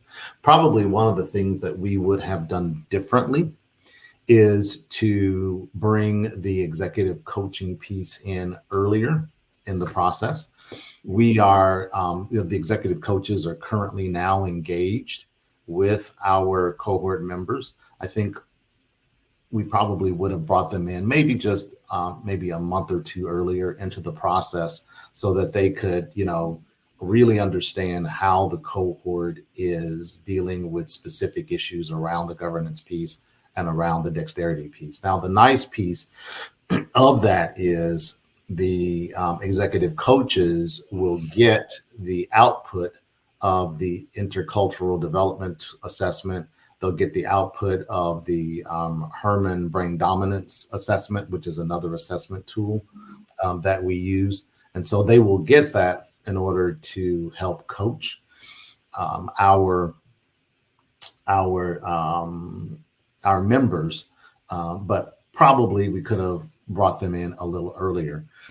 Another thing, just from a business perspective, that we learned is the sales cycle. Right. So we now understand that the sales cycle for this business is probably around 90 to 120 days. And so our expectation initially was that it was a more tighter sales cycle. It was a shorter sales cycle.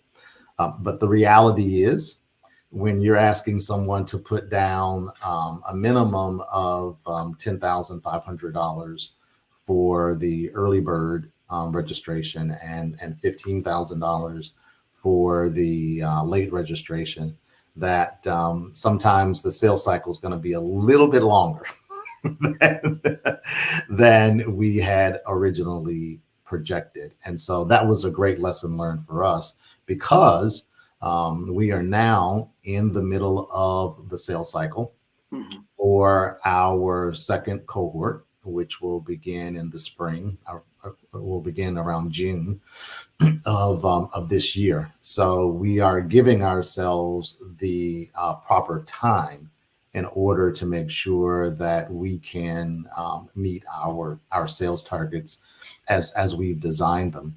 Our audience, in terms of how they look at funding this, many people actually have their corporations to fund the fee.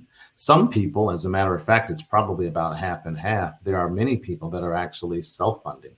And so they actually realize the value of what they're getting out of the program. They also realize that what we bring to the table is not just corporate board governance, but the second piece of that puzzle for us is on the executive search side. So while the cohort is going through their training process and learning what does it mean to be a corporate board director on the African continent, learning what does it mean to understand the cultural dexterity piece of that and how important the cultural dexterity is, we are simultaneously working on their behalf, talking with venture capitalists, private equity firms, public and private companies on the African continent to help place them. And so that is a huge differentiator for us in terms of, the programs in the United States, because one of the things, and again, you alluded to this in your opening, one of the things that we knew going into this is that we're tapping into Black entrepreneurs and Black executives who are not necessarily getting the opportunity to sit on corporate boards here in the United States. Many of us, including myself, have been on nonprofit boards, and nonprofit boards are great.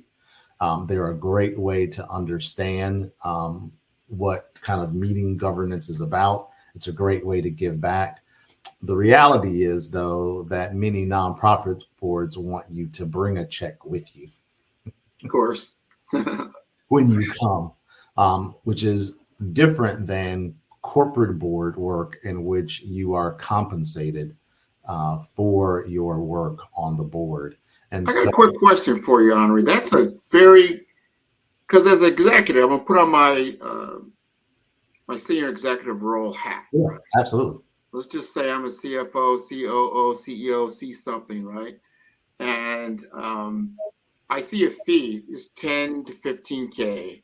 Right. However, I'm going to sit on a board that's compensated. That's exactly right. So I got to look at ROI, right? Return on investment, all That's the way exactly around. Is that, I mean, I don't know.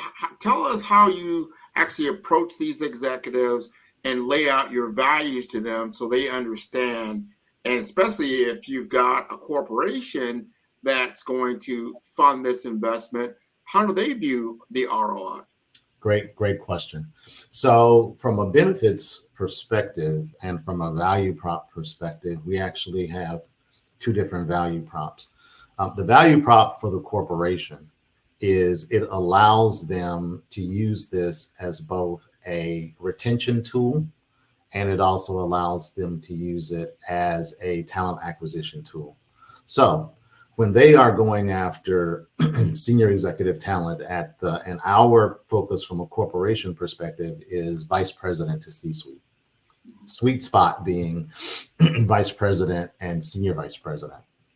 So when companies are wooing talent and they are trying to differentiate themselves from competitors, a part of the conversation that we have with corporations is, here's a way for you to bring in top talent and differentiate yourself other than just from a monetary compensation perspective, right? Because everybody is looking at base pay plus bonus, and if you are a publicly traded company, equity, right? That's kind of table stakes for what everybody brings to the table. Now, people differ in terms of how much that base pay is going to be or how much that equity is going to be or bonus, but that's usually the compensation package.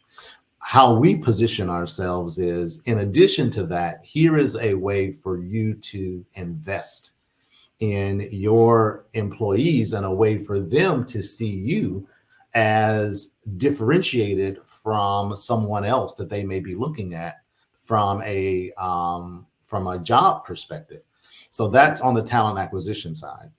On the talent retention side, it's a great way to retain Black executive talent. Because again, if you are someone at that VP or above level, because of the fact the reality is there are not many people playing at that skill set and at that level, you're going to be sought after. And you're going to want to know that your company wants to invest in you in order to keep you. And it becomes, for us, it becomes a great tool for the human resource organization, the DEI organization to use in order to retain top Black talent, saying that the company sees value in you and is willing to invest in you, just like it would invest in city leadership programs, whether that's, Leadership Atlanta or, Leadership Charlotte. So there's an investment quality for all of those programs, and the company is willing to make that investment. So that's kind of the value prop on the company side. The value prop on the employee side is we are giving many people an opportunity to sit on paid corporate boards that they unfortunately would not get in the United States. Particularly if you're at the VP to SVP level. Most of the corporate board work for most people, not just Black folks, but most of the corporate board work for executives in the United States goes to the C-suite or one level below. That doesn't mean that those who are at the vice president to senior vice president level aren't ready for corporate board work. It doesn't mean that at all. It just means that the reality is that the first question that you're asked for corporate board work is, what's your previous corporate board experience? Right? Exactly. The catch-22, right? Catch-22, right? I can't get experience without having a job, and I can't get a job without having experience. And so, which is why our sweet spot really for corporate executives is at that vice president to senior vice president level, because those are people that are ready and have the executive presence and can bring major skill sets to the table. But the reality is they're not getting the opportunities here in the United States. We support all of the corporate board readiness programs that are here in the United States, and there are many, and they do a great job. We're not trying to compete with them. Our market is primarily placing Black executives, and you and I have talked about this too. We say Black executives specifically, and not African American. And the reason that we say that is, if you're a person of Haitian descent, if you're a person of Jamaican descent, you may not consider yourself an African American. You may consider yourself a Haitian living in America. So we consider Black executives, Black executives in the diaspora who happen to be here in the United States. That's our target market. And again, our value prop for them is we are providing them an opportunity that unfortunately they're not necessarily getting here in the United States. Many people, and again, I've sat on many nonprofit boards myself, and it's great work. So many of us get the opportunity to sit on nonprofit boards. Let me ask you this, Andre, before you continue on. Sure. And I think you've answered that question very well. There's definitely a lot of value. I think most executives and a lot of executives are tuning into us right now. This is a worldwide stream on many, many different channels. So we get a good audience of people that are tuning in, and they're starting to see like, I didn't know you even existed. Be direct. Wow. Because that's a differentiator when it comes to your brand, right? Like, absolutely. You start seeing, what's on your CV, your resume, and what are people talking about? Wow, you did business in a foreign land. Absolutely. And you're creating relationships that go a long way, can really broaden your whole horizon. I want to know, now you've just got the first cohort done. Right. However, are there any testimonials that came out? Are there any, not saying I name names, but can you name some things that came out of there like, wow, these are some eye-opening things that really help them from a value prop situation? Yeah. One being the one that I mentioned earlier, where the person said, I didn't realize, I didn't realize that you guys were going to work both sides of my brain. But the second and most important piece of that is I didn't realize really how important the cultural dexterity piece is to success. I'll give you another example of that. Again, our founder and CEO, Larry Yan, been doing business now on the continent for close to 20 years. He talks about the fact that when he first started doing business on the continent, he ran into a brick wall because he was trying to import the Western way of doing business into the African continent. And it's just, doing business on the African continent is much more akin to doing business in Asia than it is doing business in Europe, right? It's a different mindset.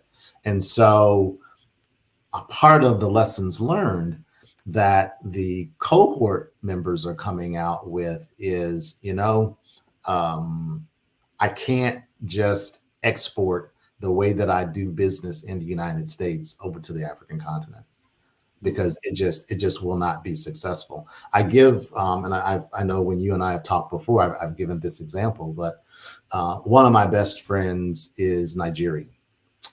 He is Yoruba, and he's been in the United States now for over 40, 50 years. He considers himself, so he was born in Nigeria, grew up in Nigeria, then moved to the United States. He considers himself a Nigerian living in America. When he goes home to Nigeria, he's considered an American visiting Nigeria. Yeah. Right? Because although from his perspective, he was born and raised in Nigeria, his family is in Nigeria. He's Nigerian from his perspective. But the reality is that because he's been in the United States for so long, and of course, life on the continent has gone on, right? Yeah. Relationships have been formed, relationships have broken. people view him now as an outsider, even though he was born and raised there. And so the same thing happens with Americans coming over. The other thing that I think our cohort members begin to understand is you have to have a mastery of skill sets regarding what does it mean to be a corporate board director, and what does it mean to be a corporate board director on the African continent. So if you look at the United States, much of corporate board work comes through kind of regulation, right? So it comes through Sarbanes-Oxley as a part of the auditing committee and as a part of your financial reporting. If you are a consumer-based company, you've got Federal Trade Commission. If you are a energy company, you've got the ERC, the Energy Regulatory Commission. So those are all regulatory and compliance-based initiatives that directly affect corporate board work in the United States. While there certainly are compliance and regulatory issues on the continent in different countries, they are not as large as it is in the United States. Much of the corporate board governance work on the African continent is dictated by what's called King 4. And the 4 is Roman numeral 4 because it's kind of the fourth generation of the King 4 methodology. And much of that is based on best practices. So it's taking best practices from the United States regarding corporate governance. It's taking best practices from the UK and from Europe regarding corporate governance work. And it's melding all of those things together. And so, again, the lessons learned that this cohort is learning and future cohorts will learn is that you just can't, bulk lift what you know and what you've learned in the United States over to the African continent. You really have to put the work in, right? You've got to put the work in and you've got to put the time in. I haven't mentioned this yet, so I wanna give our pitch. So www.globalboarddirector.com, and global board director is all one word. www.globalboarddirector.com. That is the URL for our website. We'd love for people to go onto the website, take a look at our video. The video actually gives a great synopsis of who we are and our work. The video was actually filmed in South Africa. So we are truly a international based company and an international focused company. If you would like to interact with us, which we would love, please send us an email at info at globalboarddirector.com. We would love to hear from you. Please also feel free, I'm on LinkedIn, feel free to connect with me on LinkedIn. And I would love to just hear from folks. Well, I tell you, Henri, we've got some time left because you're so interesting. And we're going to get some of that information again when Marat comes back up. But here's a question I got. Because and we've been playing your commercial on the Black Business Network, probably for the last 6 months, and I want people to really see what that is about, because that is not something you see anywhere, especially not on mainstream television. Oh, sure, right. What you are providing.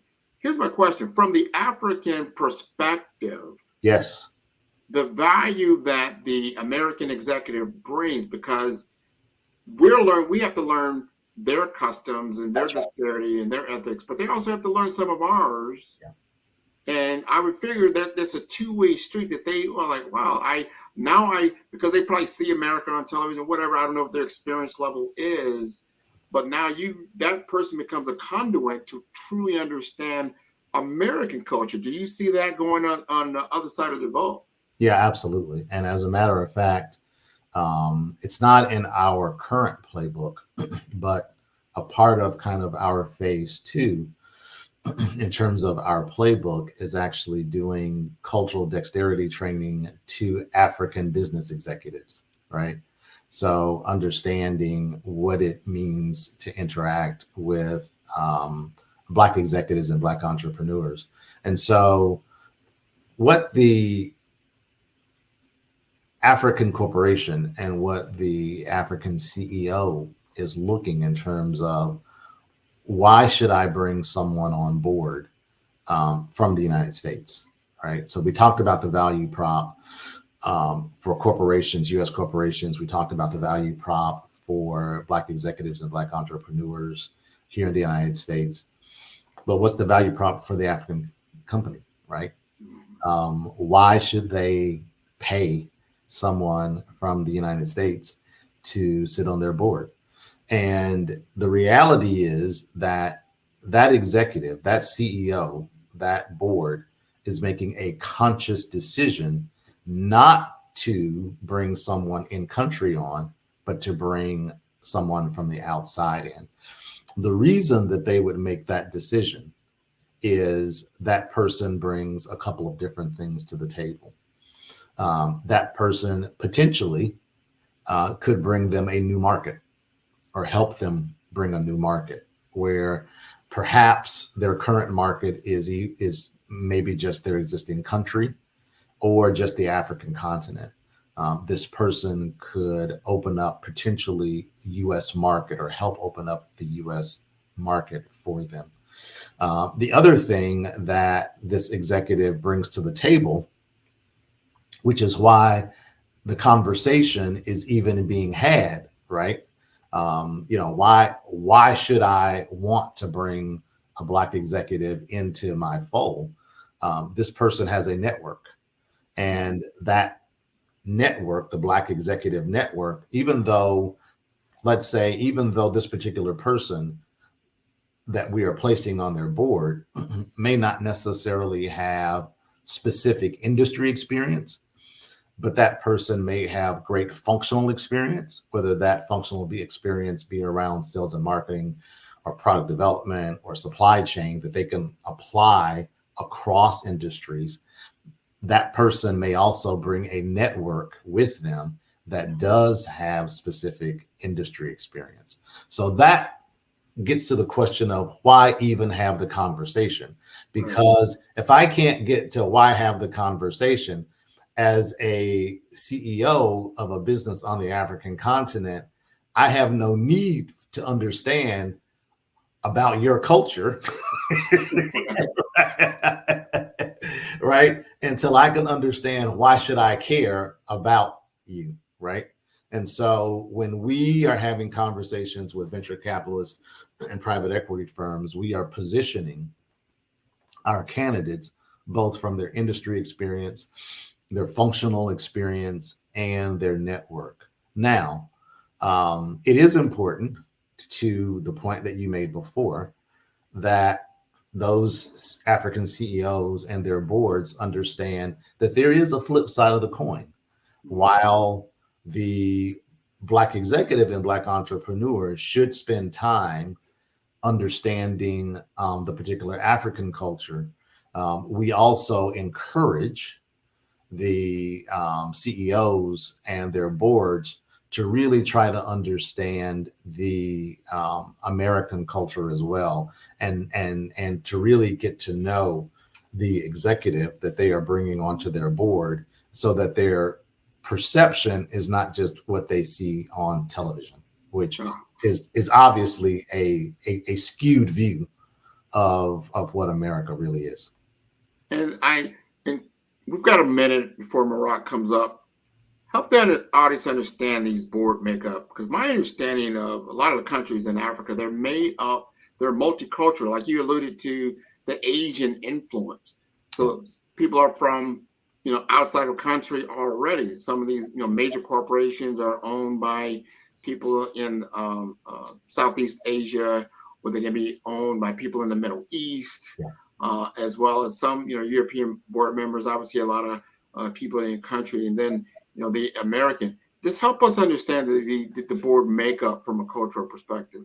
Great question. So the majority of companies that we're dealing with are either Black owned, or the venture capital firms and private equity firms, although they may be European or American or of other cultures, the operating committees, the operating executives are primarily Indigenous African, and many of their boards are Indigenous African.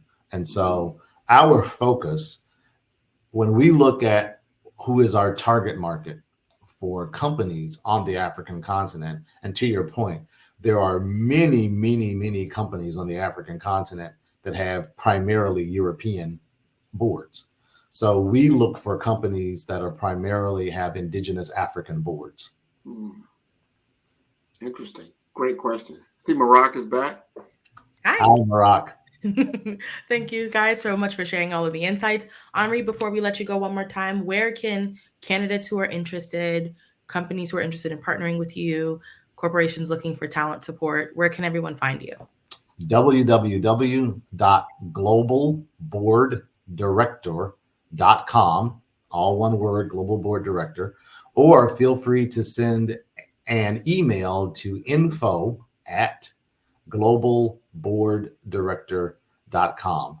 And also feel free to connect with me on LinkedIn. I would love to hear from you. Amazing, amazing. Well, thank you so much for sharing all of your insights this evening. It was great hearing all of the information that you shared, and we really appreciated it. Genius is common, and I'll see you both on the other side. Awesome. Thanks so much, Grant. Thank you. The Black Business Expo's mission is to raise funds for high school seniors going to college or K-12 entrepreneurs. The expo is a fundraiser for students. You may go to www.blackbusinessexpo USA or go to the Cash App $BBXUSA to submit to our college fund or to donate to our college fund. Our goal is to give laptops and up to $5,000 to 10 students. Students who are interested can register online at www.bbxusa.com. Every dollar counts, so we want to remind you to donate to the scholarship fund. We also want to thank our Black Business Expo USA sponsors for January of 2024. Those are NC100, Moody Capital Partners, Suede Soul, Lotus Rocher Coaching and Training, The Hello LLC, 5-Star BDM Media, Carolina, Virginia Minority Supplier Development Council, Step Management, BHS and Associates, Marjorie McLean Foundation Incorporated, Genius is Common, Earth Essentials, Mullane Shania Global, Executive Women's Success Institute, The Quality Coaching Company, Superwoman Business Services, Creative Force Studios, Lee Entertainment, Artistic App Design, Black Business Expo USA, Genius is Common, and I'll see you on the other side. Did you know that approximately 333.34 million businesses exist today, according to a report from 2021? And you may be one of those businesses, or maybe you're not in the business market yet, but you're aspiring to be a business owner. Well, guess what? You're in the right place at the right time. Because let's face it, everything is about timing and opportunity. Hi, my name is Dr. Lotus Rocher, and I'm the CEO and founder of the Lotus Rocher Coaching and Consulting LLC, along with the Lotus Rocher Ignite Show. 15 minutes of success with Dr. Lotus Rocher, as well as books to boom your business and bring who you are. And today, I want to bring this amazing message to you about the Black Business Network and the Black Business Olympics. See, the Black Business Network and the Black Business Olympics is designed to help people just like you, that's right, that look like me, to take their business to the next level. Not just in your front yard or your backyard, but globally. The Black Business Network and Black Business Olympics is designed not to just help you survive, but to help you thrive. So join us today as we come together with businesses all around the world to support our students, our children, our young teens, our young entrepreneurs. What we do is we come together to help raise funds for students who are aspiring to be business entrepreneurs, who are aspiring and who are thriving in college. We endow them with a wonderful opportunity to gain scholarship of either a laptop or several thousands of dollars.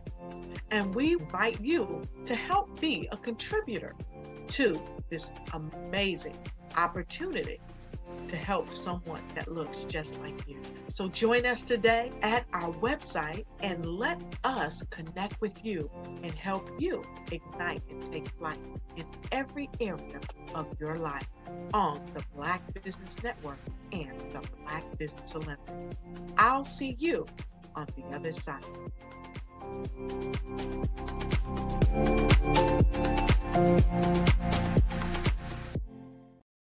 I am from Washington, D.C., but I was raised in Durham, North Carolina.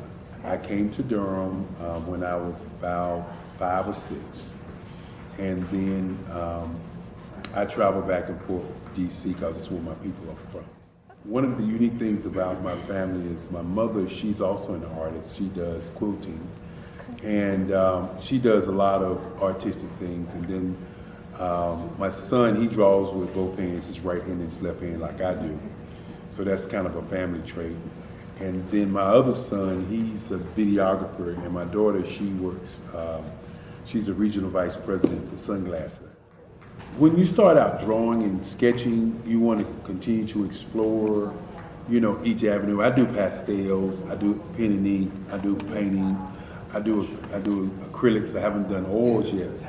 But I try to do all facets of art. What I say to a lot of times to people is, you can't put yourself in a box when you're an artist. You have to explore. And over the course of my life, I've tried to explore different mediums. I also do sculpture as well.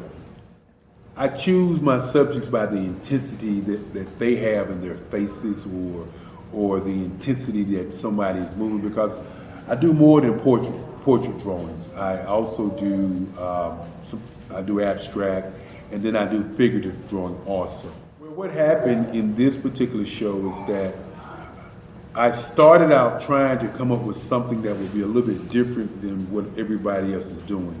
So I was working on a Barack Obama show, and they wanted me to do some paintings of Barack. And so what I did was, because of the deadlines, I kind of did it kind of fast.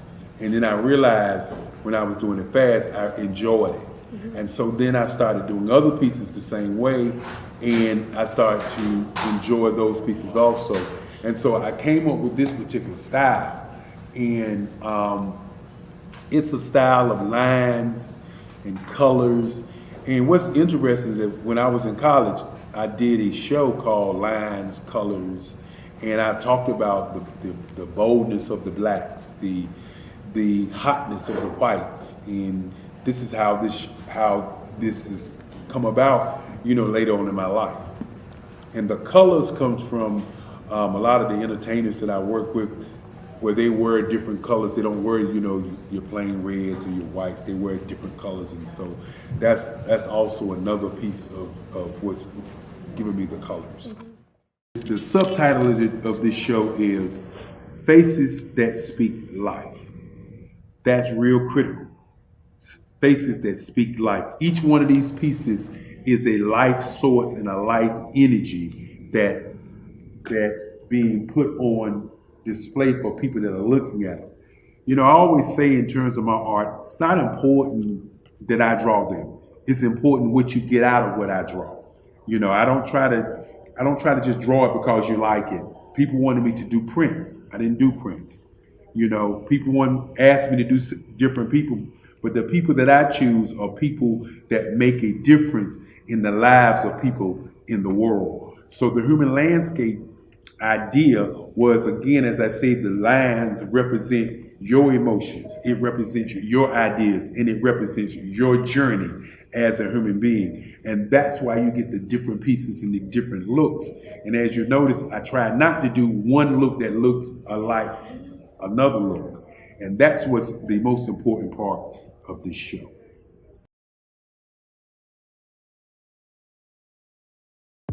The Black Business Network and Black Business Olympics are essential platforms for Black business owners globally. They provide the tools and support you need to succeed in today's competitive marketplace. Join us today as we collaborate together with businesses from around the world to support our children, students, and young future entrepreneurs, Black businesses and corporations. We raise funds for students going to college and young entrepreneurs who are aspiring to be business owners, and we invite you to be a contributor today.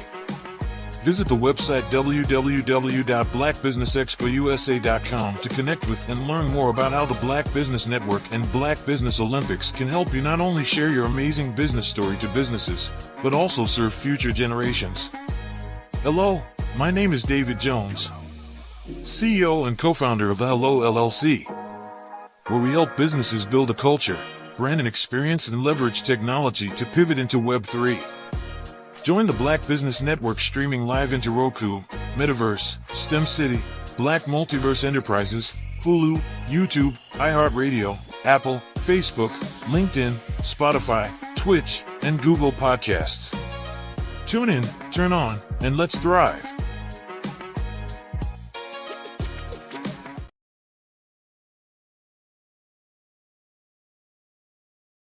Are you a forward-thinking entrepreneur or business owner?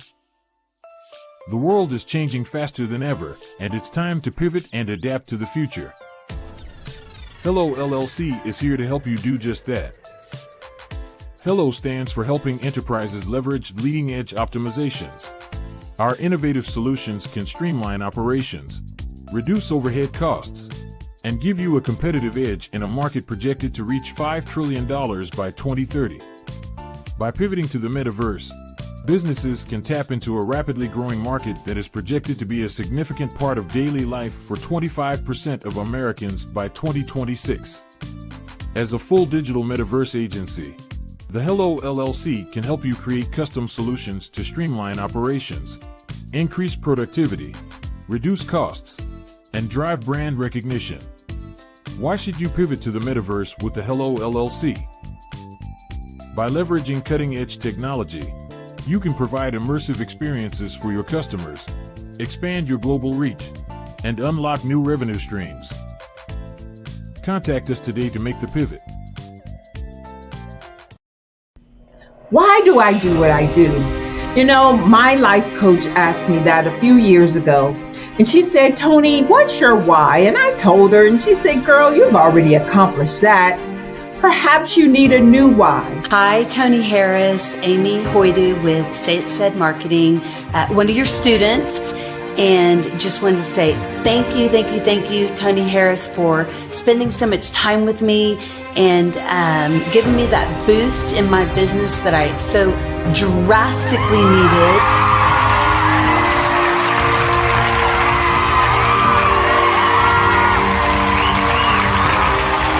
Why is to touch, move, and inspire my clients to take drastic steps to be better than they were before they met me.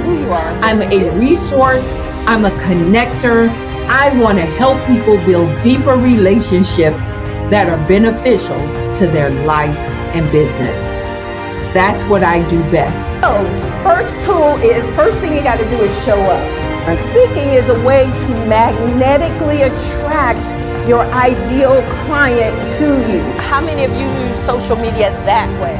Absolutely. And this is how you look to the world. Drastic steps are the steps that are needed to be successful. And my business is drastic denotes a mindset. Getting out of your comfort zone. Doing something that you don't necessarily feel comfortable doing, want to do, but you know it's a necessary step to be successful in your business.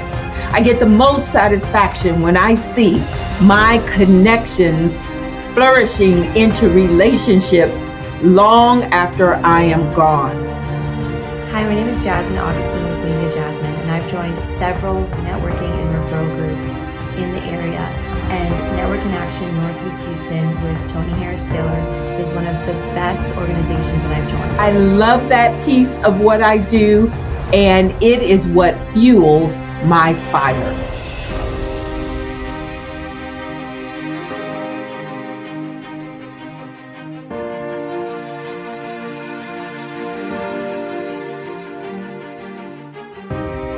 My name is Tony Harris Taylor, saying take a drastic step today for a fantastic tomorrow.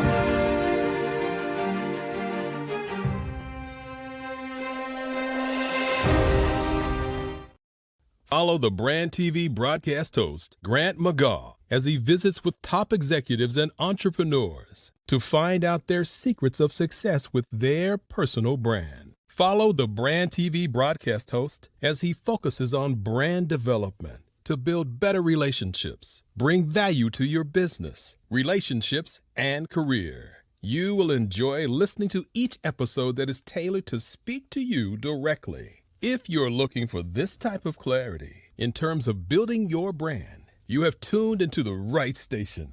Each episode will help you to shape a conversation in the 5-star BDM network of 20,000 professionals and become a springboard for your corporate engagement and business opportunities. Each guest will frame their story in the areas of personal branding, business development, career development, financial empowerment, and technology innovation. Grant McGaugh explains why he is the CEO and owner of his own professional career. Grant is an accomplished business leader and entrepreneur who wants to give back to individuals to grow their personal brand strategy. Tune in as he weaves his story about new possibilities, while to you exceed expectations. If you love storytelling, this show will make for fun. Social media is evolving. It's more vibrant, more colorful, more energetic, and so are you. It's not just photos anymore. It's video, it's audio, it's subscriptions. And now there's Fanbase, a new monetized social network. Fanbase delivers the complete native app experience with full content monetization for every user. No algorithms that shadow ban your engagement or growth, and no ads. Follow anyone for free and subscribe directly to your favorite creators for $4.99 a month. Plus, show some love by tipping on any post. Also, make a Fanbase page and monetize your content the same way. Finally, connect with your followers by posting the amazing content you already create. And now, get paid for it. It's time to energize and monetize, because everyone's a fan of something and everyone has a fan base.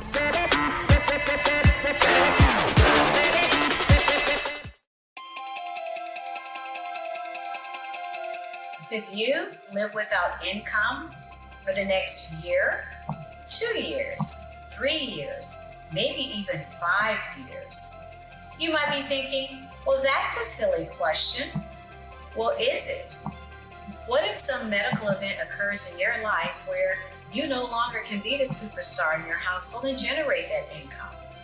Or what about a planned event where your income comes to a sudden stop? Perhaps your employment has been terminated or your business has ceased operating. Are you prepared with a backup financial income?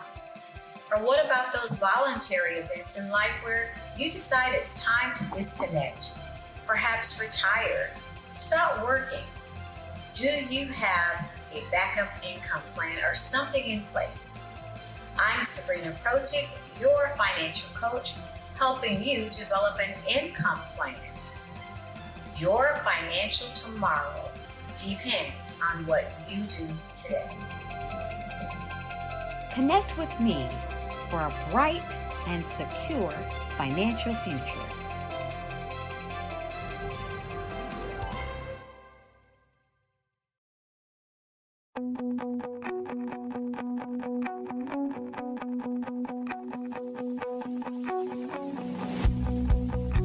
I am Black Business.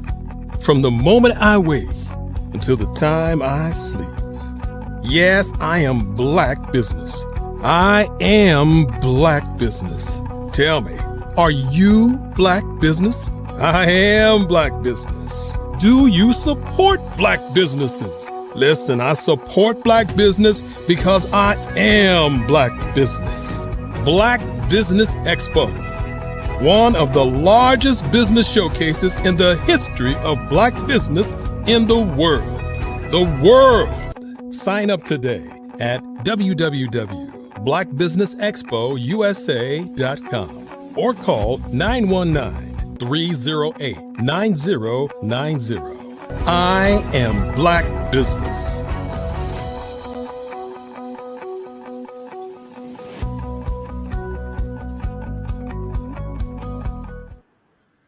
Good evening, business owners, entrepreneurs, thought leaders, and corporations. Welcome to the Black Business Network. My name is Marak Hicks, and I'm your business moderator for this evening on the Black Business Network. The Black Business Network is a 24-hour business network showcasing Black businesses, business owners, entrepreneurs, and thought leaders worldwide.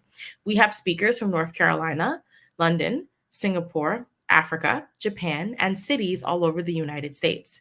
The Black Business Network is a global community sharing its business knowledge to empower, inspire, and educate businesses about business. Our next speaker this evening is Renika Weston. Renika is a certified keynote speaker and an executive coach who is eager to show up every day to support leaders at all levels to be the best version of themselves. She is passionate about helping leaders thrive during the chaos and change and empowering underrepresented professionals who may be struggling to contribute their own opinions and ideas. Renika offers insights from 25 years of experience with small and mid-sized and Fortune 500 companies. Renika has led operations, sales, and talent management initiatives at Chubb Insurance Groups, Eli Lilly, AstraZeneca, and United Therapeutics. As an executive coach, she has supported leaders in various industries such as tech, healthcare, media, insurance, accounting, trade associations, nonprofits, and a national union.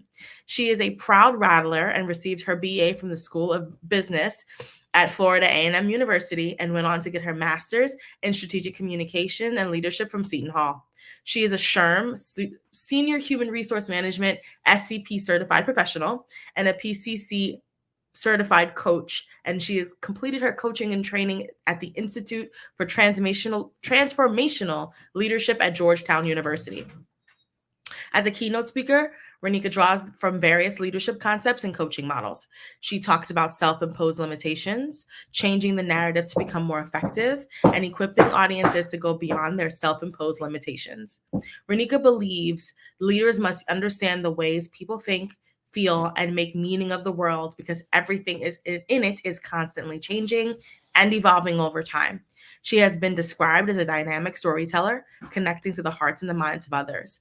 Her goal for 2024 and beyond is to help people find clarity by disrupting their thought patterns, pushing through discomfort with courage, self-awareness, exploration, reflection, partnership, and a conscious commitment to growth. I introduce to you Renika Weston. Hi. Thank you. Hello. That was a mouthful. You know, when you ask for bios, it's like, they'll put a one line, you know, if I were famous, you know, like if you just said, you know, here is our former president, right? I don't have to say anything. People know who you are, right? And then there are people who you might say they were on American Race, right? The Great American Race. And people are like, oh, I know what it is. So when you are like me and you have to just come in surprise and delight, sometimes you give too much. So as you were reading that, I just kind of chuckled a little bit. But thank you for that introduction. You are welcome. Thank you so much for being here this evening with us. So wanted to get started. Tell us a little bit about your business and how you kind of got your start. You've worked in a number of industries. Kind of walk us through what led you to decide to branch off and start a business for yourself. Oh, well, so I combined the little engine that could, which is like, I think I can with a bucket list. And most of mine has been work related. And so most of my career has been in the biotech and pharmaceutical space. Started out carrying a bag when no one that looked like me was doing that. So I don't want to date myself. But when I say look like me, meaning that they were pharmacists, they had on white jackets. And so most of the individuals in that space were white males. And I can remember being the only, and I thought, I don't want to stop here. I'd like to do more. So continued. And I love the idea of really being able to help individuals grow.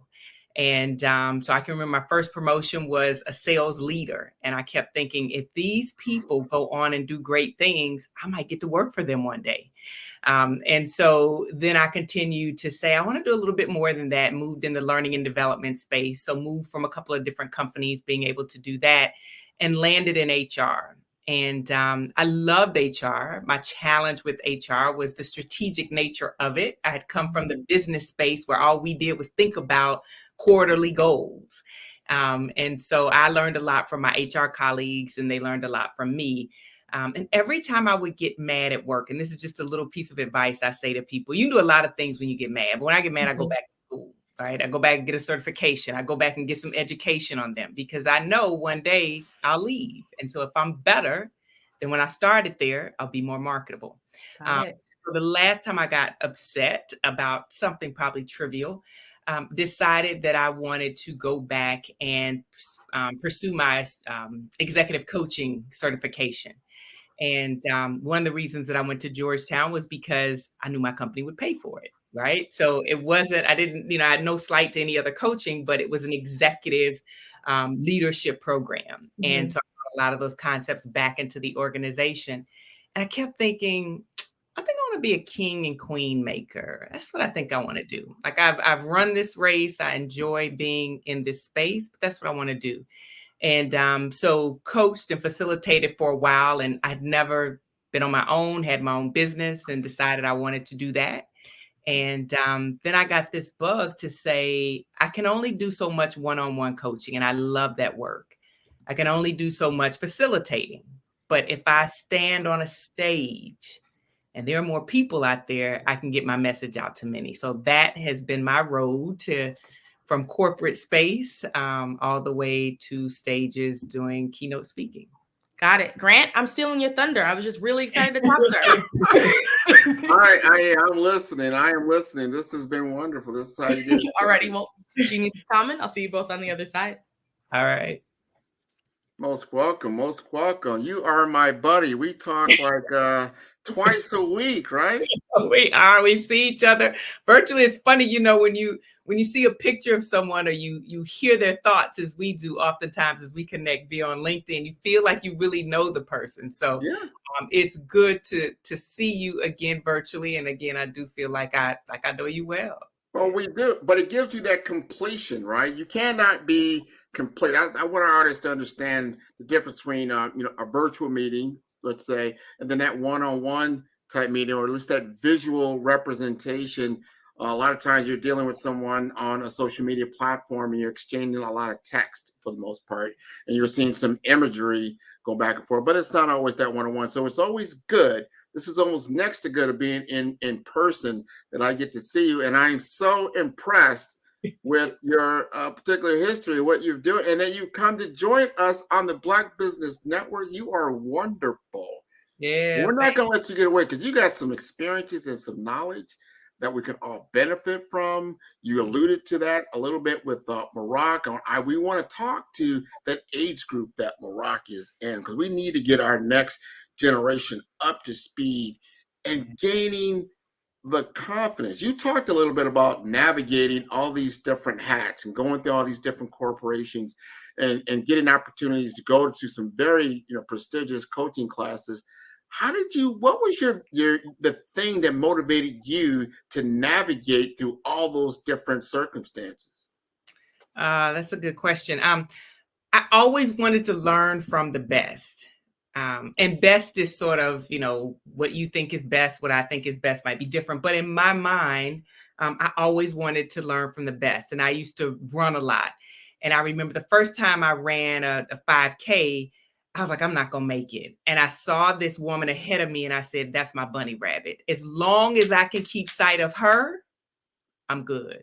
And so I've always had in everything that I do, from it be, when I worked in corporate to now working for myself, I always pick someone, or it could be a community of folks, and I say, that's my bunny rabbit. As long as I'm tracking with them, learning from them, and community with them, then things will work well. And I've always believed that the truth hurts once and lies hurt over and over again. So I'm consistently asking people for feedback, feed forward, or whatever you want to call it, just trying to figure out how to sort of better myself. I only get so many days on this earth, and while I'm here, I gotta do the thing while I'm here. Oh, you've been doing the thing, and I applaud you for a lot of your efforts. I want you to help us describe your coaching program. You've done a lot of different things. I see you've done a lot around, DE&I, but you're really honing in on some things now that really, I think it's accentuating your passion. Talk to us more about your coaching program. Yeah, so there are a couple of things that I focus on. I would say it's kind of like a trifecta. So one of those is the consciousness of leaders, because we oftentimes think of people's skill sets and how they can work, but it's moving people through their consciousness, and then moving them through their consciousness. A lot of it is helping people unpack their stories. And I enjoy working with many clients, but some of my favorite are Black folks. Because we have a lot of story, right? We have a lot of isms that show up. As a Black female, I have racism that shows up in my stories. I have ageism. I have sexism, and all those things help narrate the way in which I operate in this world and the way I see the world. And so those isms, my identity, some of those limiting beliefs. So I work with individuals to help them to be able to understand their stories. Because once you understand your story, you can rewrite it. You can be the editor of the story. But if you don't understand the characters you play in those stories, why you show up the way you do, how you show up in the way that you do, then it can be a challenge for you. Let me ask you this, because that's important what you just said. So understanding those narratives that are playing in your own mind, what's playing in society, right? And understanding when you're operating or about to engage with someone else across from you, that they have narratives that are operating within them as well. Like, we don't own sexism, you don't own racism, you don't own ageism. These are just floating narratives that are out in our world that we're sharing. And I don't think sometimes we understand, or maybe we do, or we create perceptions of individuals before they even speak. Do you help coach people? Because you said some things about consciousness, your awareness, your mindset. Is that something that you work with people on? It is. And one of my favorite things to ask people is, how do you know? So, oftentimes people will say a thing, and we don't understand where those things come from. So oftentimes I'll say to clients, is that your ancestor speaking? Like I had a client one time that said to me, these people want to be in my business, asking me all these questions. And I said, well, how do you know? And they said, well, they asked me. And I said, well, could it be that they're just getting to know it? I just know they're being nosy. And I said, is that your ancestor speaking? And she said, what do you mean? And I said, there was a time when that may have served your ancestors well, to keep silent, because talking may have been detrimental to their health, may have even been detrimental to their lives if they shared what they had in their homes or the things that they had. I said, but this is a new day. And so I'm not suggesting that you do that, but what I am suggesting that you do is to think about, where does that narrative come from and how is it serving you? And then my next question is, like, what do you want to do about it? So if that's how, if that's what it is, that's what it is. And that's okay. But understand the root of that and where all of that comes from, to then figure out if you want to tell yourself a different narrative and show up a little bit differently. That's so important. I want our audience to really think about that and visualize what you're saying. And I'm going to take this back. We're in the Black Business Network, and we're talking about Black entrepreneurism. Maybe there's my ism, right? And what I'm saying is this, is that specifically in the South, it was a law. Some people don't realize this. It was a law that if more, I think it was either 5 or 10 Black men came together on a city street, preferably like downtown, because that's what downtown a lot of business. If they came together and congregated, they would be arrested. That's right. Right. And this is how, this is the center of business. This is how business is formed, relationships, networks, how we get things done. So it was a law that if people came together, especially invisibly in public, that they would be arrested. This is a narrative. This was a fact of the law. Yeah. But remember, that was your grandfather's experience that gets handed down. So when we start to think about why certain groups of people, especially like Black people, Black Americans, always kind of like go individually instead of as a team, as a culture, some of that narrative may have come from the past. Would you agree with that? I would definitely agree with that. There are so many things and ways that we show up and we don't even realize that has been told to us. I'll say this and then I got to find I thought my thing was covered up, but it's not. The whole notion of lean in. So there was a lot of leaning in and leaning in. And it's difficult, again, that same narrative for me to lean in when I can hear my grandmother in Lake City, Florida, again saying, don't tell the people your business. Don't tell the people how can I lean in when I am listening to what she has said to me? How can I lean in when, I can remember interviewing for a position and there were rumblings that they needed someone Black. They didn't have a Black regional director.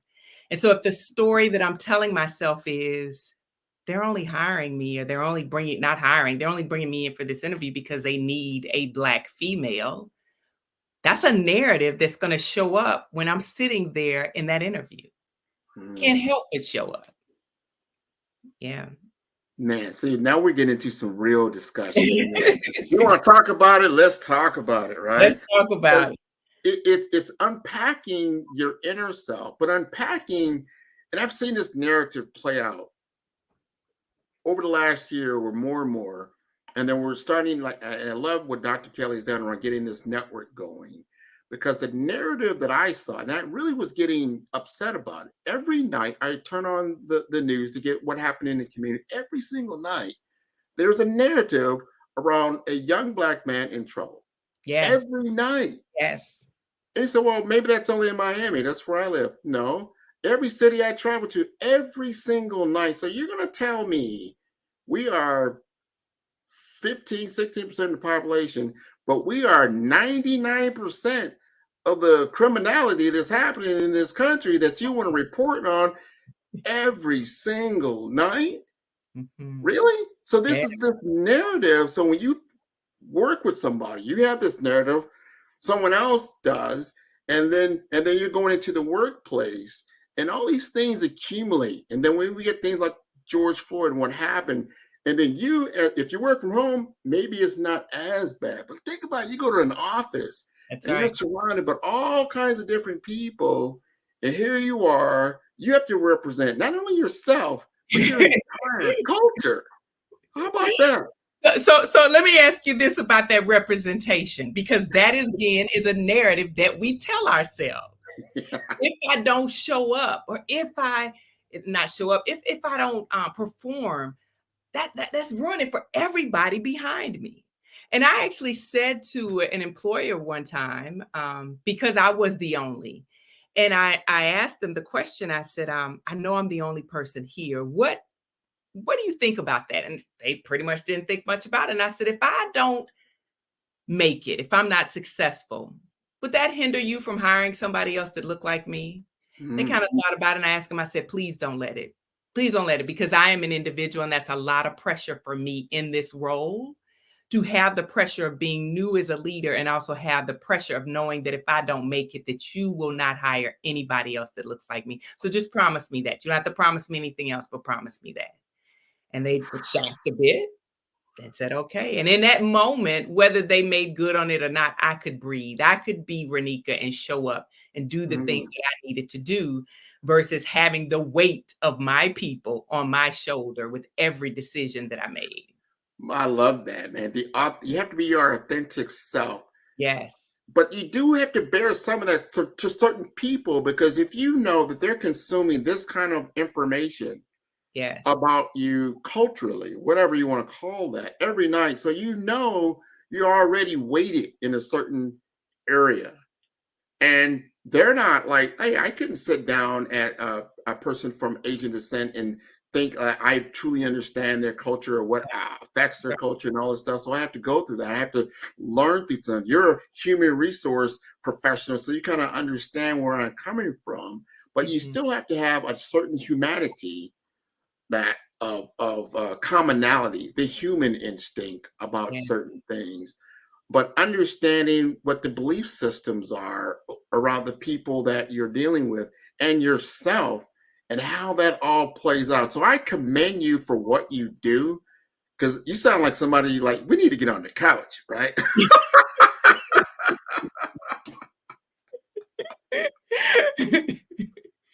I am a connoisseur of people, specifically Black people. I study people and I study people's stories because, to your point, a lot of organizations, they want to do this cultural sensitivity training and all of that. Well, if I were on my street that I live on today, right, there might be my family, it's a Black family, the next family might have different cultures in there. They may look Black, but they may not be African American. The next family might be something else. Each of those families has a commonality. We live on the same street. We live in the state of Maryland. But where did they grow up? So what they bring to that street is also, what the customs that they grew up in. And if you took two families, even if you took two Black families, you took one from the South and one from California, there will be some commonalities, but there's going to be a lot of differences. True. So that's why we have to hear and understand people's stories versus just trying to say, oh, I know who that person is. And that's why I want to be on the stage, because I can do it one-to-one. I can do it even in coaching, but the message on the stage, to your point, these people that are watching the news, the people that are getting these false narratives about us, they need to understand, especially if they're in decision-making positions, they need to understand what that weight is like for us and to understand the stories that we tell ourselves and help them to understand how they can support us when we walk into these spaces with these stories on our backs. And we do. And because those stories, they haunt us, some of them, right? Mm-hmm. It's like we're about to go into Black History Month, or the history of Black history in America, unopposed to some senators from South Carolina don't want to realize there's some racial overtones in this country that were definitely institutionalized. Wasn't somebody's opinion. It was there, but we are reminded of it every single month. Some of that is good, some of that is bad. It's like, well, what are we doing now is so important. And I have white friends, I have all kinds of different people. And they'll say, well, no, Grant, you're different. And that's why I don't like hearing that. Wow. So what's your response? We're talking about you, we're talking about somebody else. You're different. What do you say when they say that? Tell me what you say. What do I say? Yeah, what do you say? Honestly, that's a teaching moment. And I had a friend of mine say that. I said, what do you mean by that? Well, you're not like what you said. Well, I'm like the guy in the news you just saw last night, unfortunately, because I would tell them, like, poor people are poor people. Most of those people you see there are socially disadvantaged people. That's right. I'm not at that level. So yeah, I am different from that aspect. But however, I have been in different areas of the socioeconomic level throughout my life, and then my family's life, and my family's life. So I can understand the situation. I don't want to be in that situation. Doesn't mean when I leave your house, I'm going down to a criminalized area. No, but I don't want you to think that every Black person that you come across lives in some kind of criminalized area. Or all those stereotypes that go along, like every Black people is like on some kind of welfare program. Everybody that doesn't speak well. Everybody is looking for a job or don't have a really good job, or not a job that's not like your job. Is that what you're trying to say? So those narratives are the narratives that we need to like really just get rid of. You're very educated. I love what you're doing, Miss Weston. I'll call Miss Weston, and how we interact. And me and you. Just so the audience know, me and you, we interact every week with people from all walks of life. Yes, we do. And we interact with their business is all about, what our business is about. No one has anything about that. We all interact and we learn from each other. And I would like to see that more of the majority instead of the minority as far as experience. Me living in Miami, Florida, I've learned that. Everything you just said. Just because a person may look a certain way doesn't mean they are what you perceive them to be. That's right. So many people walking around here, they might be light skinned, meaning light Caucasian or something like that, but they could be Cuban, they can be Jewish, they can be from Australia, they can be from New Zealand. You've got to allow that person to define themselves. Yeah. So that's my question I want to ask you. How do you want to be perceived professionally and personally? I want to be perceived as a Black woman because my lived experiences are as a Black woman. You know, I tell people that I have Southern roots and Midwestern limbs.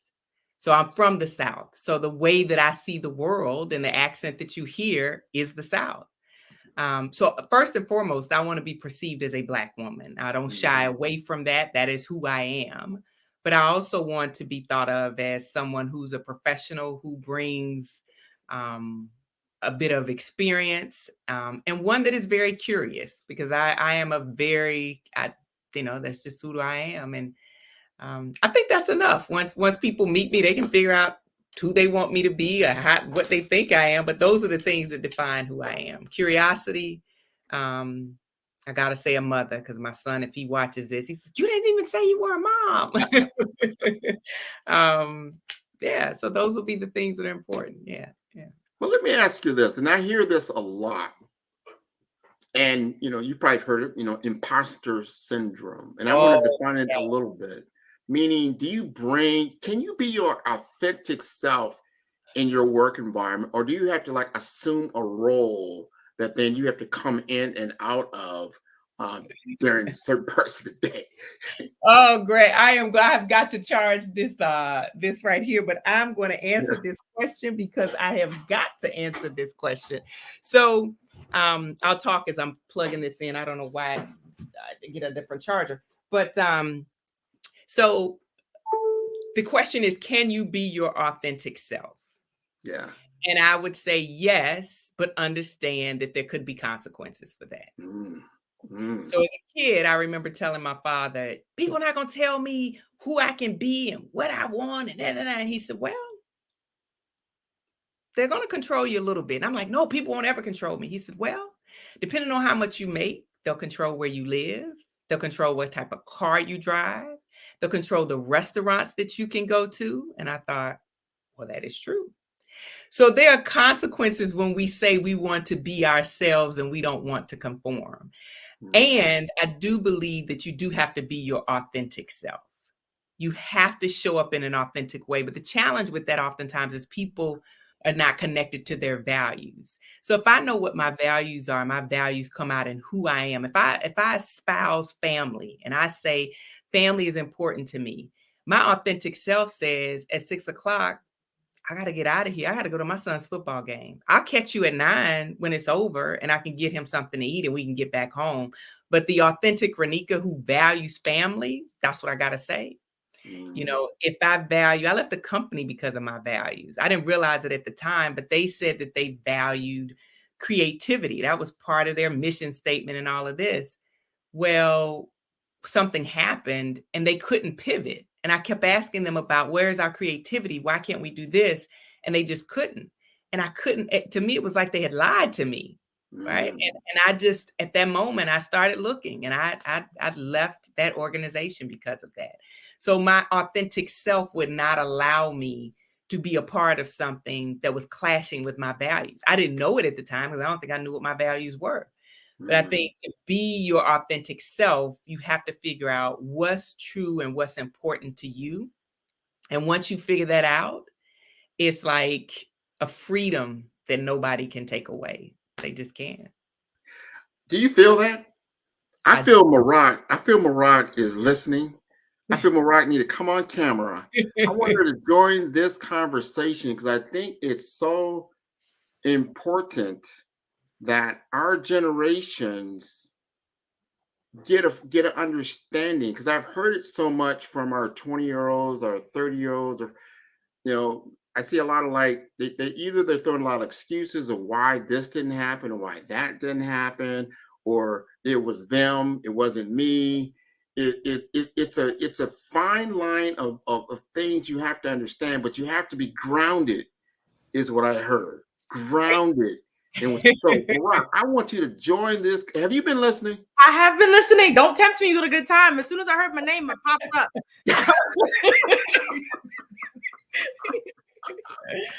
I want to get your opinion. Like, I want you to chime in. How do you feel in your roles that you've been? Can you bring your authentic self to the workplace? So, what I can say is this. I have worked in a number of different capacities in HR. I have about 11 years, almost 12 years of experience under my belt right now. And I've worked predominantly in startup organizations. And for a really long time, the answer to that question was no.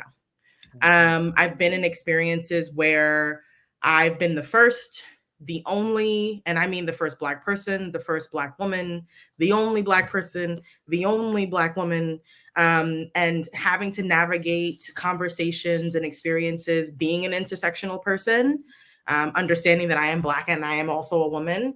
And then also doing that and having those experiences at varying levels of leadership, right?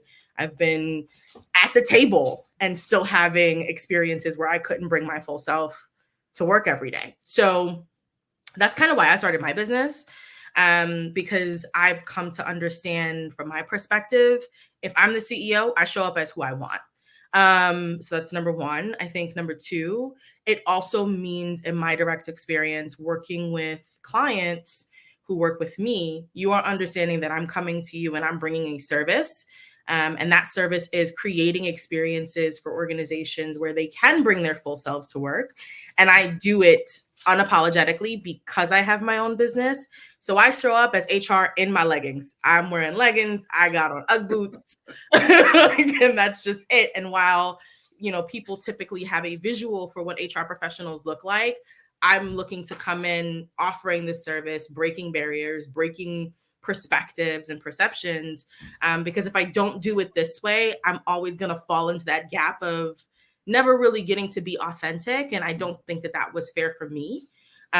So I really try to make an impact in organizations to make sure that other people can have that, because there's nothing worse than, when you're Black in an organization, it's like you see if there are other Black people there, you're all automatically best friends.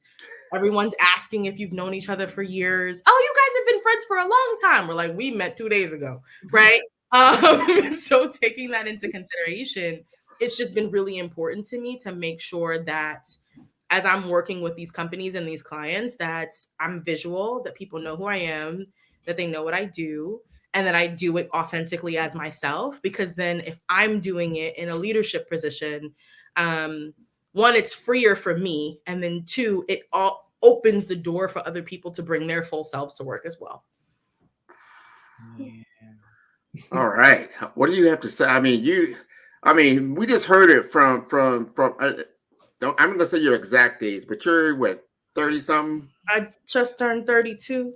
Yeah. That's what I thought. I love that. Right. And I'm not going to mention Miss Weston's. I'm a Gen X. How about that? He's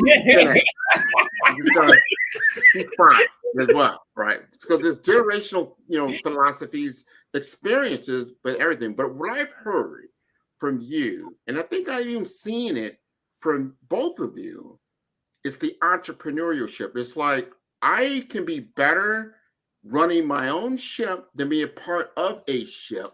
Because sometimes those ships that are there are so rocky, like you could be working with the same group, but because now you're coming in the CEO role and you're not under their W-2 payroll, they see you differently, as opposed to the other. Would you both agree, or who wants to take that?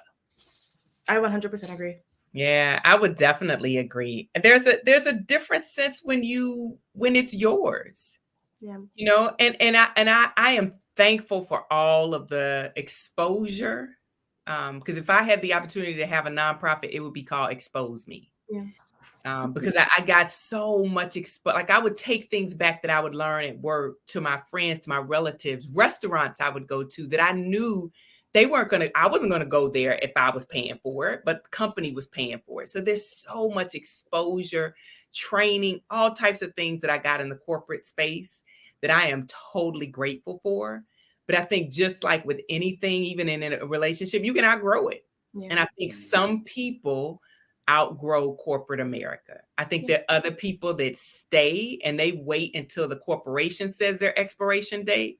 I think Marak and I decided we were going to determine our own expiration date. Yeah. And either way works, whatever works for you, but know that there's probably going to be an expiration date at some point in corporate America for you. Let's change the narrative just a little bit, because you're doing some things now. And what I heard you saying, you're going into this now public speaking role. You're doing some like executive speaking. You're getting out there now. What do you got on the horizon around your speaking career? You said, what do I have on the horizon? Yeah, what do you got going on? What's going on? My bucket list is to go back in the spaces where I selected those speakers, where it was pale, male, and stale. Ooh, okay. So when I was in biotech and pharma, every year we'd have a national sales meeting.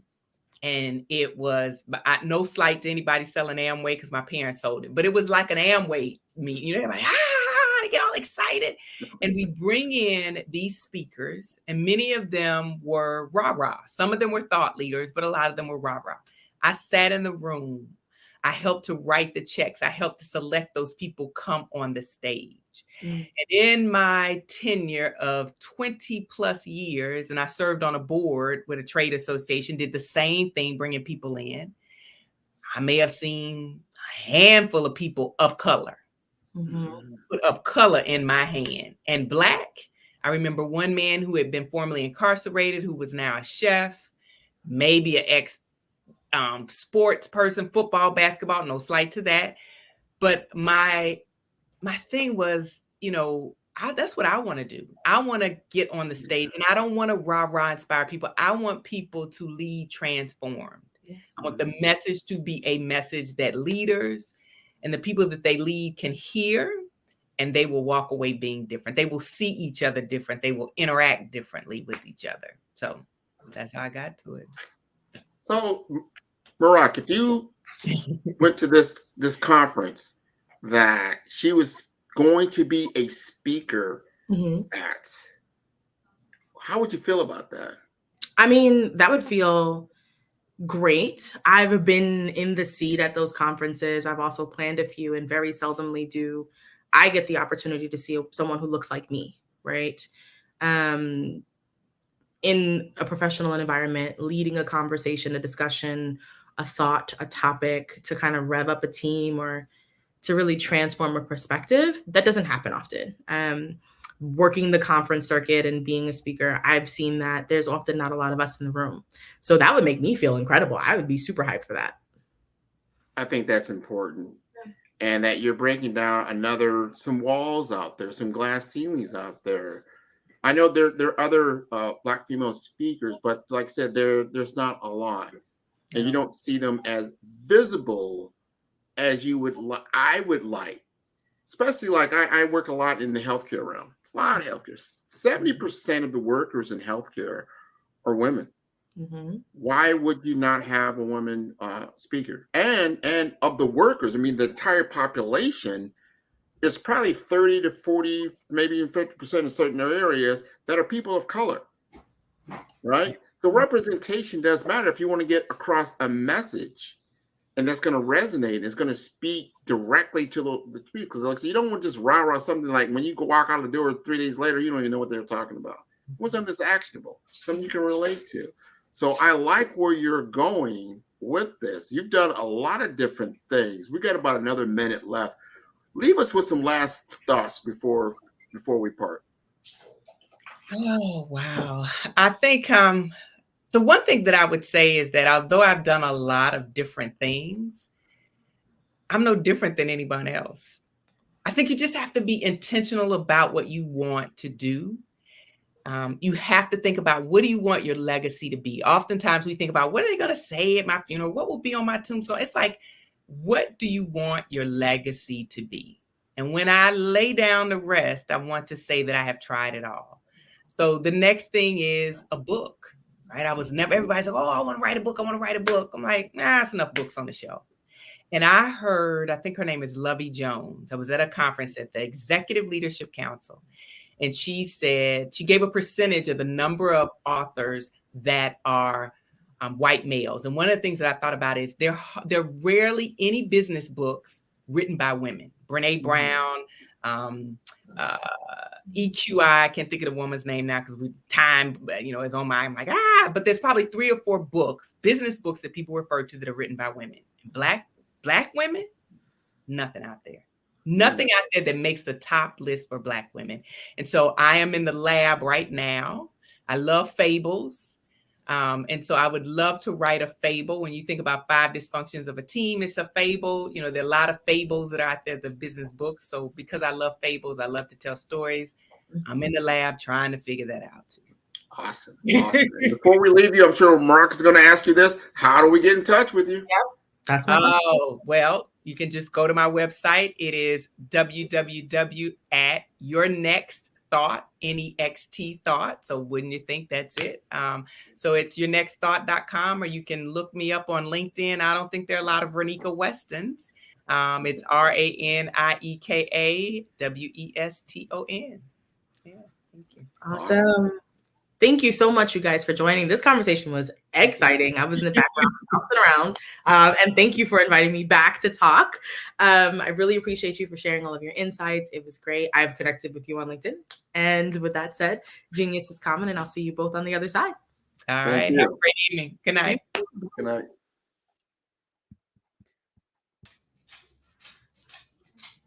The Black Business Expo's mission is to raise funds for high school seniors going to college or K-12 entrepreneurs. The Expo is a fundraiser for students. You may go to www.blackbusinessexpousa.com to donate to the scholarship fund, or use the Cash App floating on the screen, $BBXUSA. Our goal is to give laptops and up to $5,000 to 10 students. Students can register online if interested at www.blackbusinessexpousa.com. Every dollar counts, so we want to remind you to donate to the scholarship fund. We also want to thank our Black Business Expo USA sponsors for January of 2024. They are NC100, Moody Capital Partners, Suede Soul, Lotus Frichet Coaching and Training, The Hello LLC, 5-Star BDM Media, Carolina, Virginia Minority Supplier Development Council, Step Management, BHS and Associates, Marjorie McLean Foundation Incorporated, Genius is Common, Earth Essentials, Mullane Shania Global, Executive Women's Success Institute, The Quality Coaching Company, Superwoman Business Services, Creative Force Studios, Lee Entertainment, Artistic App Design, Black Business Expo USA, Genius is Common, and I will see you on the other side.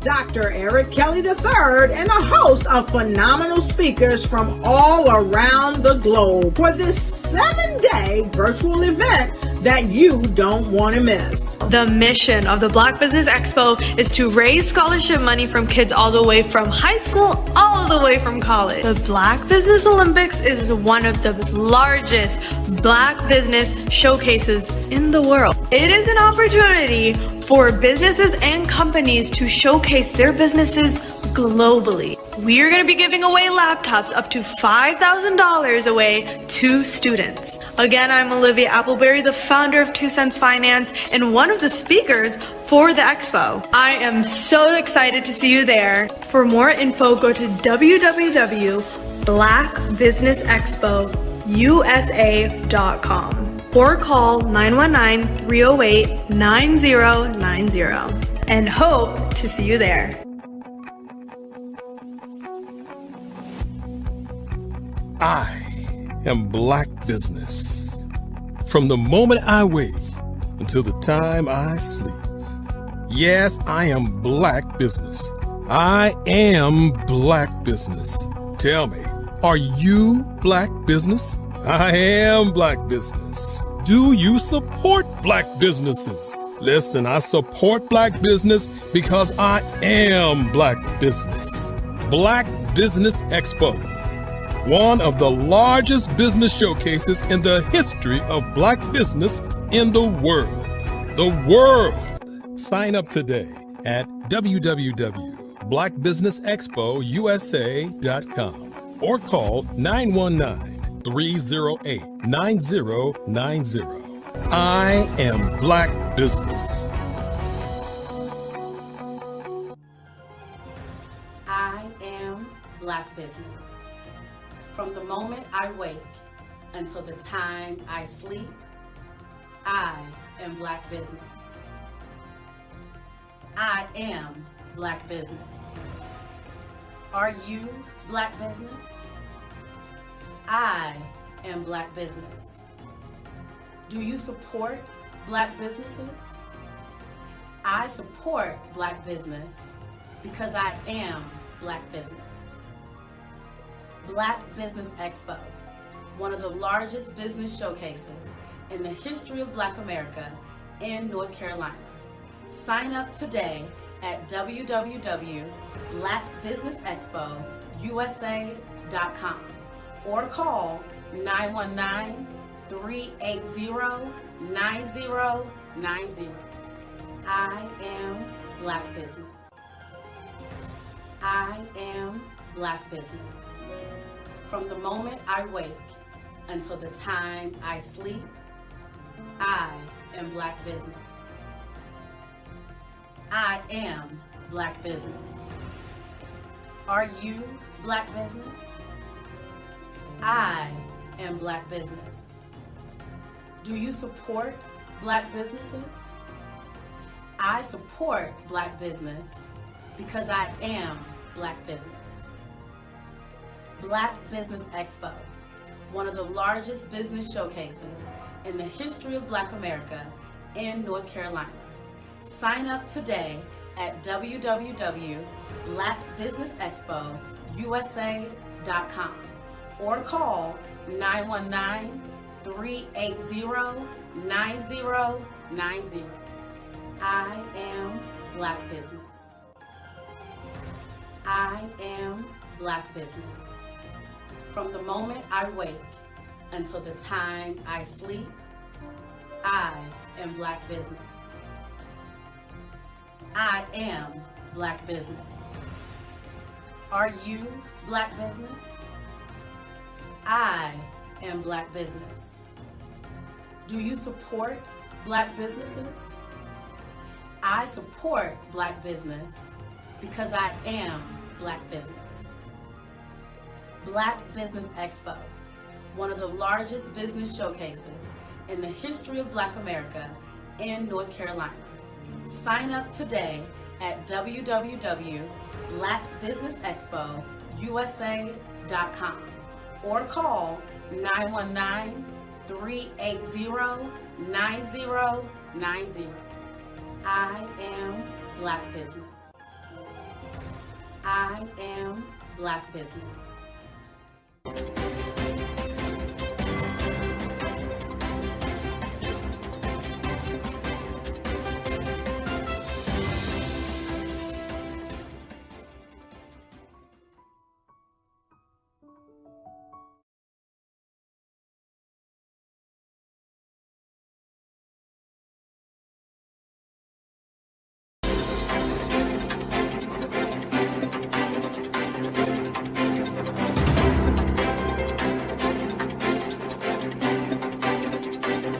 like you to imagine with me, if you will, opening an app where you can collaborate with like-minded individuals from around the world, get inspiration and in-app tools to launch and grow your business, as well as share your knowledge and earn compensation, all in one app.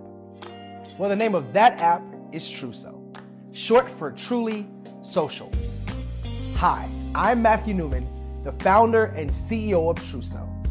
A new concept in social media, Truso is designed from the ground up to be a platform that's both social and empowering for all its users. How exactly do we do that? I'm glad you asked. First, Truso brings the world together via video. Psychologists assert that video provides a significantly more effective connection than audio only. When you enter a community on Truso, you're face-to-face. Second, on Truso, you don't have to have 1 million followers to monetize. Our business model allows all hosts and moderators to monetize, no matter the size of your following, by 1, producing fee-based content, and 2, inviting others to join the platform as subscribers. Even more, Truso has an in-app resource library with over 100 free resources, forms, and documents to help you build your brand and grow your business. Third, Truso is inclusive. The deaf and hard of hearing communities make up 360 million people worldwide. Unlike audio-only apps, Truso embraces this community, providing a networking platform that allows them to participate via video and closed captioning. We even have a deaf and hard of hearing foundation in the works as well. Fourth, Truso is both social and safe. We refer to Truso as a virtual extension of the beauty shop, barbershop, and brainchild of the community. A place where there's laughter, along with wisdom, growth-oriented conversation, and genuine connections in a safe space. Truso even has proprietary security to ensure we maintain a safe environment for everyone. Where are we at now? Truso is live, y'all. We've launched in beta and we're acquiring users daily.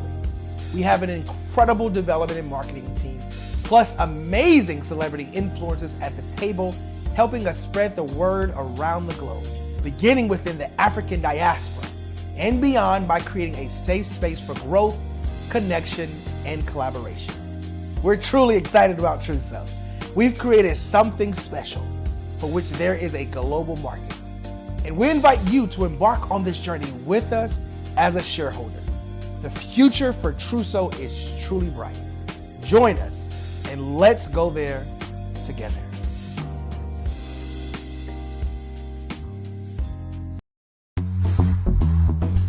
Attention all entrepreneurs and companies. Are you looking for reliable and efficient virtual assistants and back office support to help you manage your business tasks? Look no further than Superwoman Business Services.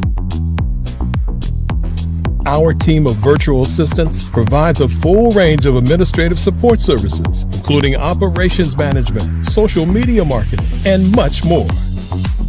We also offer website design services to help you create a professional online presence that reflects your unique brand. In addition to administrative support and website design, we offer business development and structuring services to help you grow your business and achieve your goals. We'll work closely with you to identify areas of improvement and develop a customized plan to help you reach your full potential. At Superwoman Business Services, we understand that running a business can be overwhelming and time-consuming. That's why we're here to help you fly high and achieve success. Our virtual assistants are highly skilled, experienced, and dedicated to providing you with the support you need to thrive. Come fly with us and take your business to new heights. Let us help you become the superhero entrepreneur you are meant to be.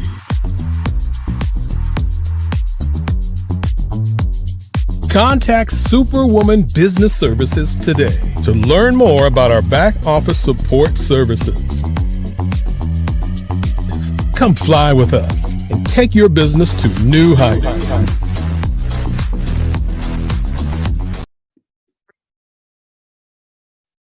Hello.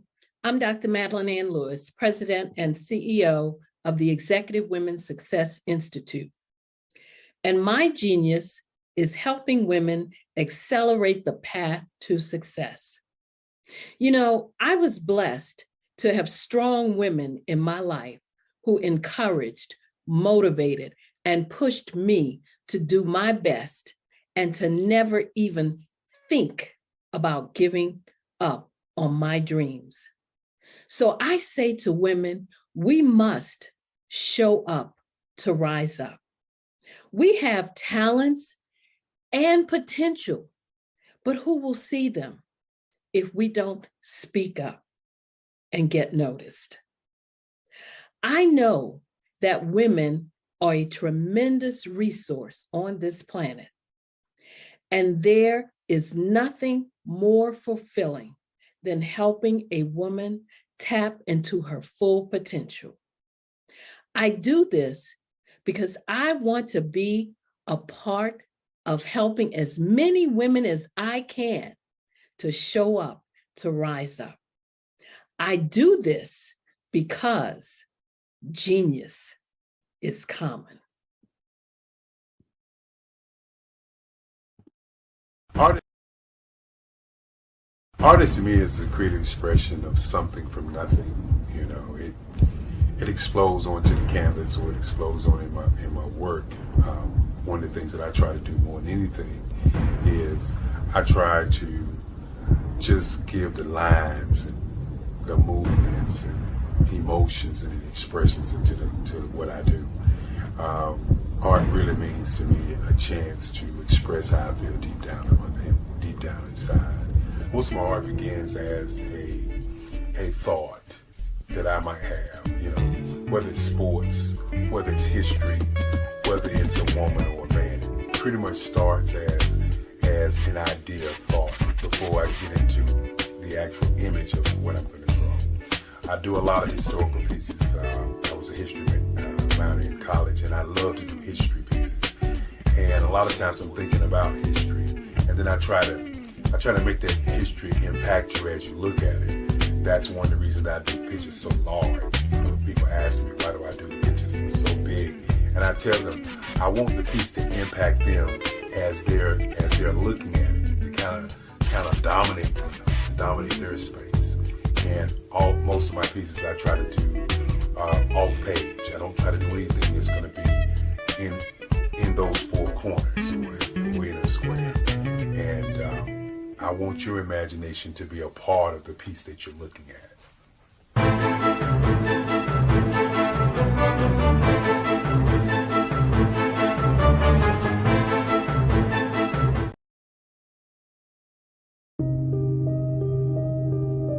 The Black Business Expo is changing my life. This year, they are giving away laptops and even $5,000 in cash to students just like me. I'm Alexis, and I want to go to college to fulfill my dream of becoming an entrepreneur. Help the Black Business Expo going to www.blackbusinessexpousa.com and also becoming a vendor, a sponsor, or donating.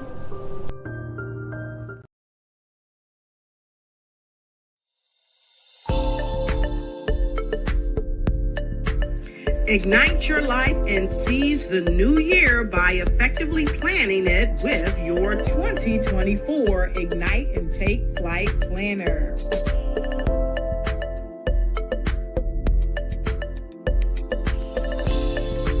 It's time to navigate your success with strategic project management. Win with inspiring quotes from inspirational people that will guide you to the success you deserve.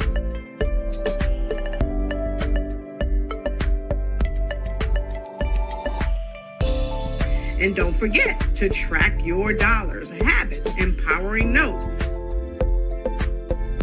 and connect with dynamic brands.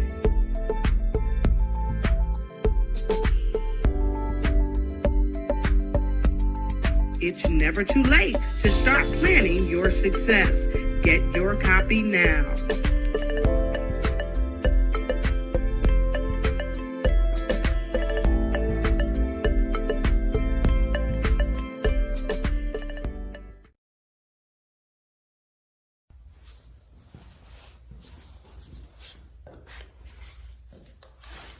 How you doing? I'm Rodney Allen Rippey.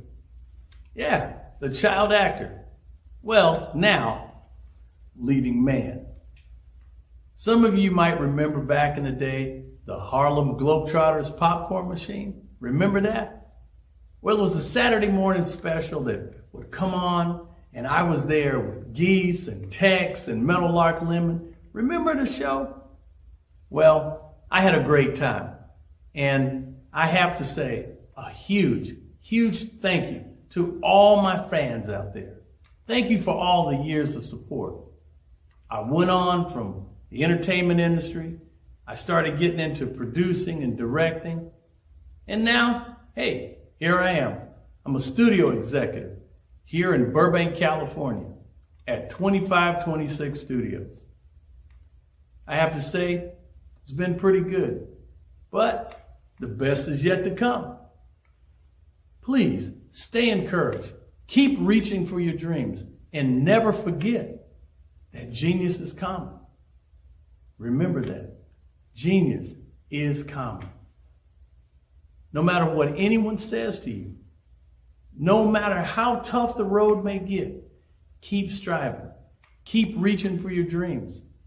And always know that you are worth it. Everything that you put into yourself, everything good that you pour into your life, you are worth it. And when the times get tough, when things don't go exactly right, it's okay. Dust your shoulders off. Stand up strong. And remember, genius is common.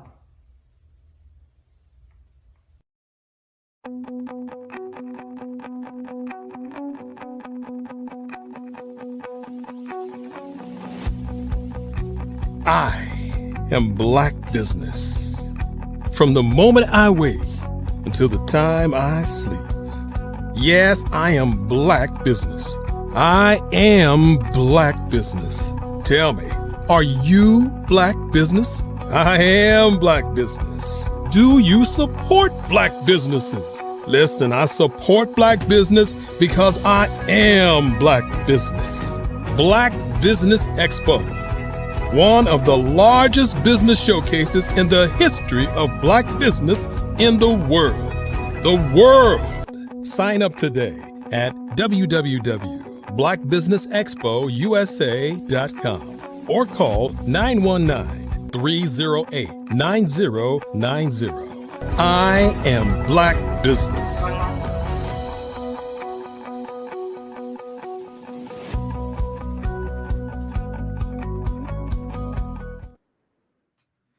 Good evening, business owners, entrepreneurs, thought leaders, and corporations.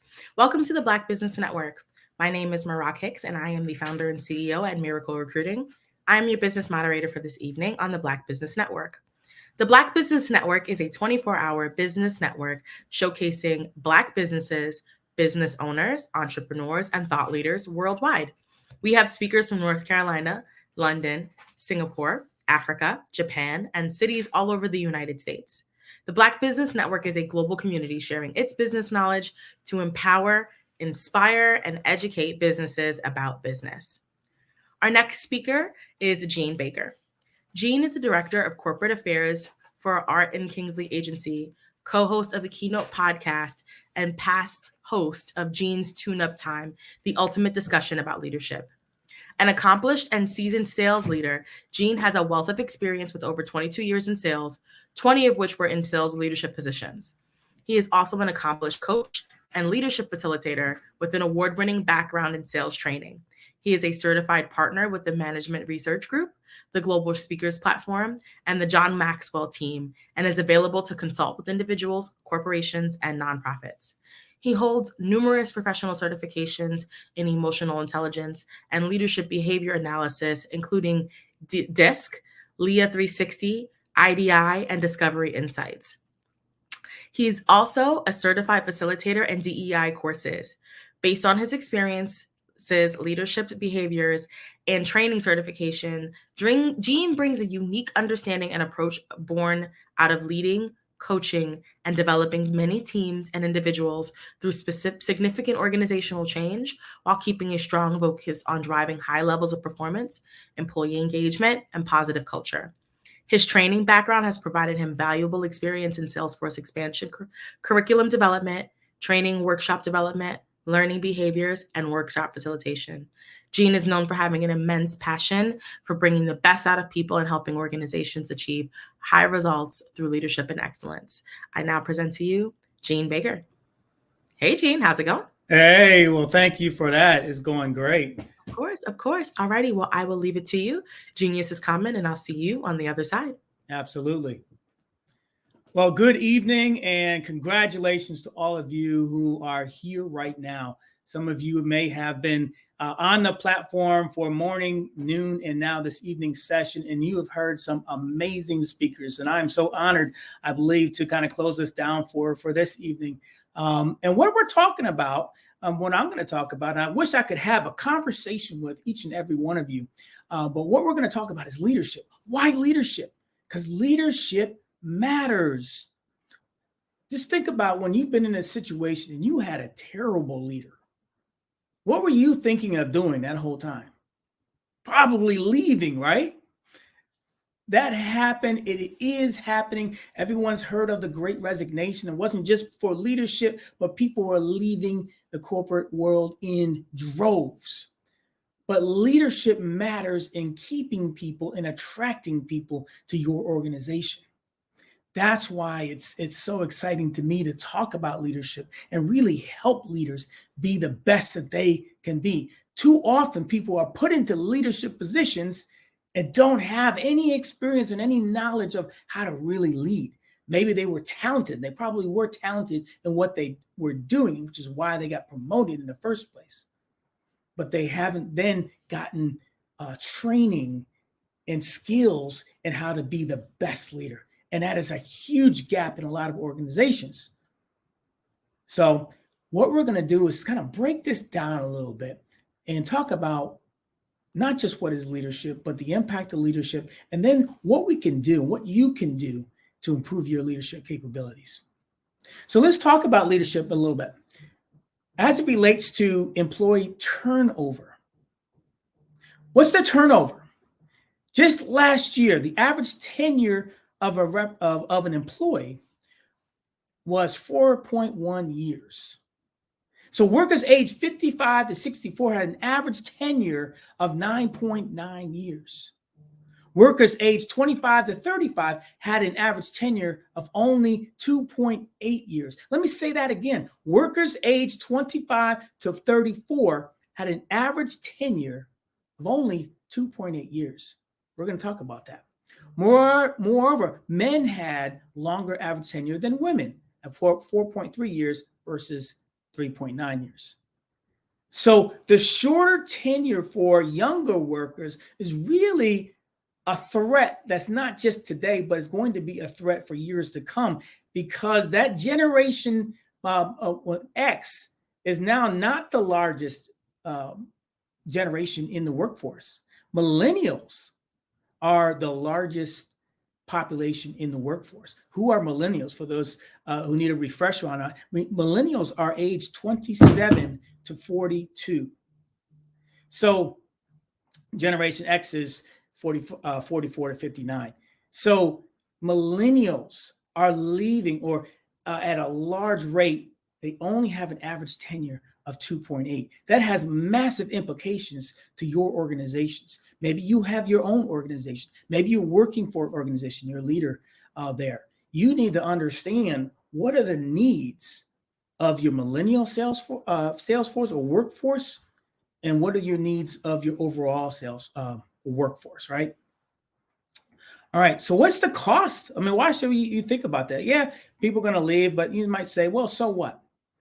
Well, the cost can range anywhere from half to 4 times employee annual salary. Half to 4 times the annual employee salary. So as an example, let's say an employee makes $60,000. So that could be upwards of $180,000 to fill. So what is that cost made up of? Is 30 to 40% is hard cost with 60% being soft costs. Another example is a 100-person company with an average salary of $50,000 could have turnover costs over $2 million a year. Have I gotten your attention? So not only does leadership matter just in general, but leadership has a cost, especially great leadership has a positive cost. Bad leadership has a significant negative cost just in employee turnover, not counting so many other areas. So what are the top challenges that are facing leadership in today's world? Well, one is recruiting new talent. We all heard about the Great Resignation. That's why 1 in 4 workers were leaving, if not higher. So how do you recruit new talent to your organization? Improving the workforce environment is another significant challenge right now in leadership. Improving workforce environment to retain your employees. You got to look at what you have going right now. Why do people want to come? Why would people want to come into the office? You got to think of really creative ways in which to do that. There's challenges of remote working. It's great that people can work from remote. Myself, I've been working remote basically my entire adult life, so I'm used to it. A lot of people aren't used to it, but what people find is when you work remotely from home, work is always there, and so there's benefits to that, and there's challenges to that. There's a self-assessment for improving leadership skills. We need to understand, how do we assess our skills? That's why I have those certifications to help organizations really assess their leadership capabilities in an organized manner, and then decide what leadership behaviors are most needed to move their organization in the right way. So understanding how to do that is really critical. Developing a high trust level with your employees. I don't care what organization you're in. If you want to keep your employees got to trust you. They got to trust your leaders. So your first line leaders are so valuable to your organization. They are your heartbeat. You really have to understand, do they have a strong understanding of their personnel? Do they have a strong connection? Do they have a strong influence level over their employees that can develop a long sense of trust and a deep sense of trust? Teamwork management for creating success. Teamwork is so important. When people collaborate more, when they communicate more, productivity skyrockets.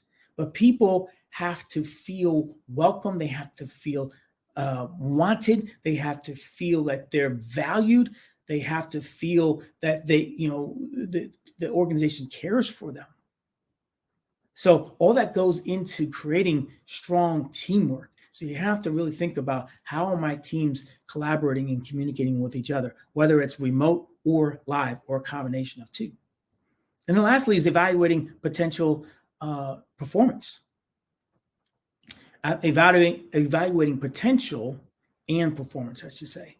So you really have to understand, what is the potential of your current workforce, which means that everyone needs to have individual development plans. You need to identify your top level employee. What are you doing with your top talent? Do they all have development plans? And are conversations happening on a regular basis for not just evaluating that, but making sure that your top talent is being developed? And not just top talent, it's really, quite honestly, everyone. And then also having a fair performance, a way to measure performance. So those are kind of the top challenges that are facing companies in America today. So let's dig a little bit deeper into those areas. So as you're recruiting for jobs, we understand that people left in droves in the Great Resignation. Now they're coming back. But here's what's happening.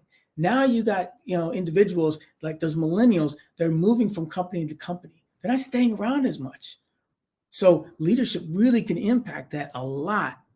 So you really have to think about, okay, I'm recruiting talent, but why would they come? And then why would they stay? You really have to define that. The more you can define that, the more you can speak to that, and the more you can ensure that all the things that you speak to are actually happening. So improving workplace environment for talent retention.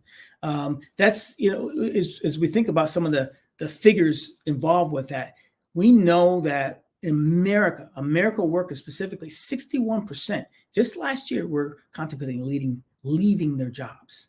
61% contemplating leaving. So you really have to have your finger on that pulse. Is your corporate culture an environment that's nurturing, that values everyone, that's challenging, that's rewarding?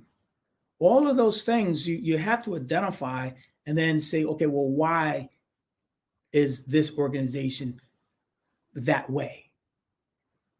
Describe your organization and understand what exactly is making that organization that way, and where are your weak spots, and make sure that you're getting feedback from your employees and developing plans around shoring up those weak spots, or you will not retain your new talent. Challenges of remote working. I spoke to that a little bit earlier. Remote working is great, but as we found out, is people can work from home and they either are not working or they're working ridiculous hours. So there's got to be a happy medium there, but there's also some flexibility. Working from home, I might get up at 5 a.m. because I like to get up at 5 a.m. and I do some of my best hours from 5 to 8 a.m. Well, that's not a 9 to 5 job, but maybe at 11 o'clock, I might go down in my basement and do a half-hour workout. Okay, as long as people are getting the work done, there's got to be some flexibility. There should be some flexibility in how we manage the time from home. Maybe a parent needs to go to a soccer game. Okay, they can put the time in other ways, in other hours of the day. So working remotely is something that we're still grappling with, but certainly strategies need to be put in place. Self-assessment for improving leadership skills. What does that mean? Well, how do you leaders understand, are they meeting or exceeding expectations? How are your leaders getting developed? What are they developing? What skill sets have you identified for your organization that are important for the long-term success of your organization? You got to identify those things and then have your leaders align to those things and self-assess and have a 360 assessment around those leadership behaviors. Tools like the LEA 360 are great tools of behavior analysis for any organization. Developing high levels of trust with employees. I mentioned that earlier. I think it goes to say, that is just something that, it just doesn't just happen. You got to be really intentional about understanding what it is that you're doing that would or would not engender trust within your employees across your organization. It's not just what you say, it's what you do. It's not just what you do, it's just how consistently you do that. When you're consistent and you're intentional in those actions, now people can start to trust you because there's a history and an expectation based off of that history. Teamwork management for creating success. Look at how your teams interact with each other. Pay attention to it. Have your finger on that pulse.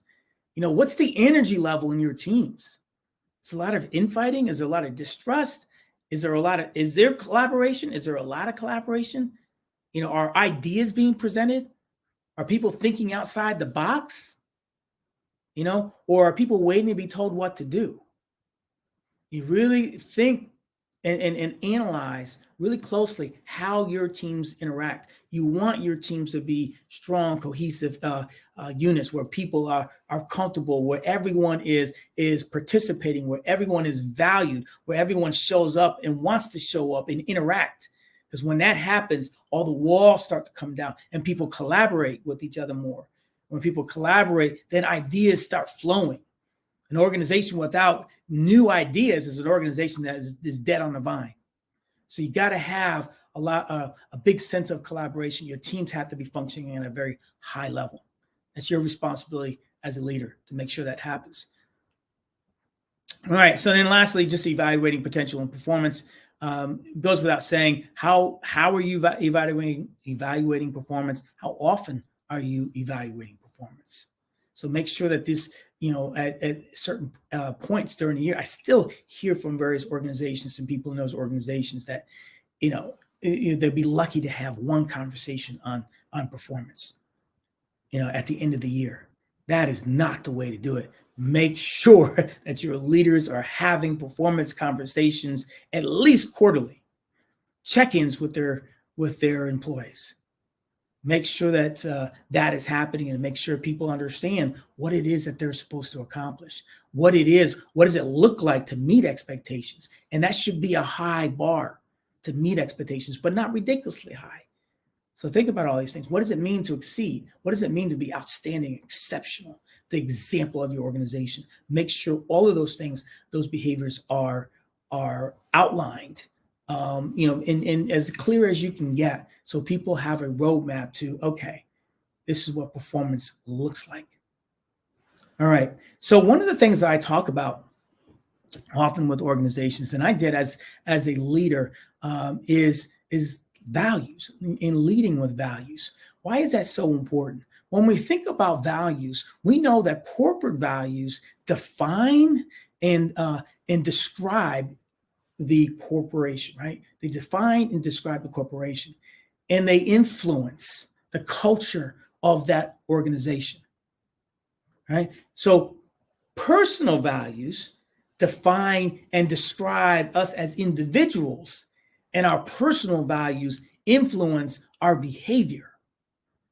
So what do you think what happens when corporate values and personal values don't necessarily align? When they're not in line, people are uneasy. They feel that unease. There's discontent. People are unhappy. The morale drops. And when the morale drops, there's high turnover. So it's very important to understand what your corporate values are and how those align to your employees and to the customer base that you serve. When values are aligned, when corporate values are aligned with personal values, then the contentment goes up. Everyone feels good. There's a higher morale, there's low turnover, and there's higher productivity.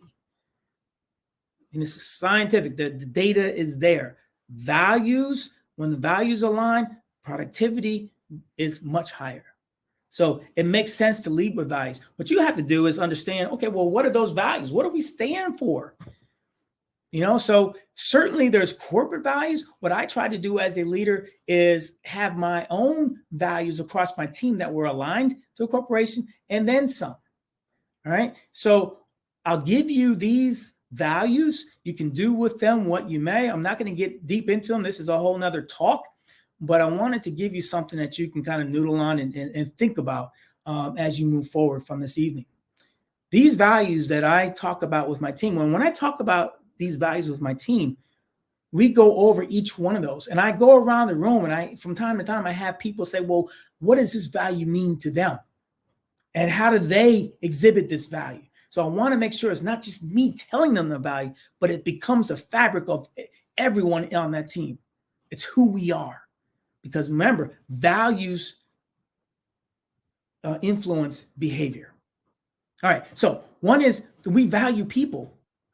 Sounds simple, but no, we value everyone in the room. We value you as a person. We show you love as a person. So important that everyone that shows up on your team feels that they are valued for who they are.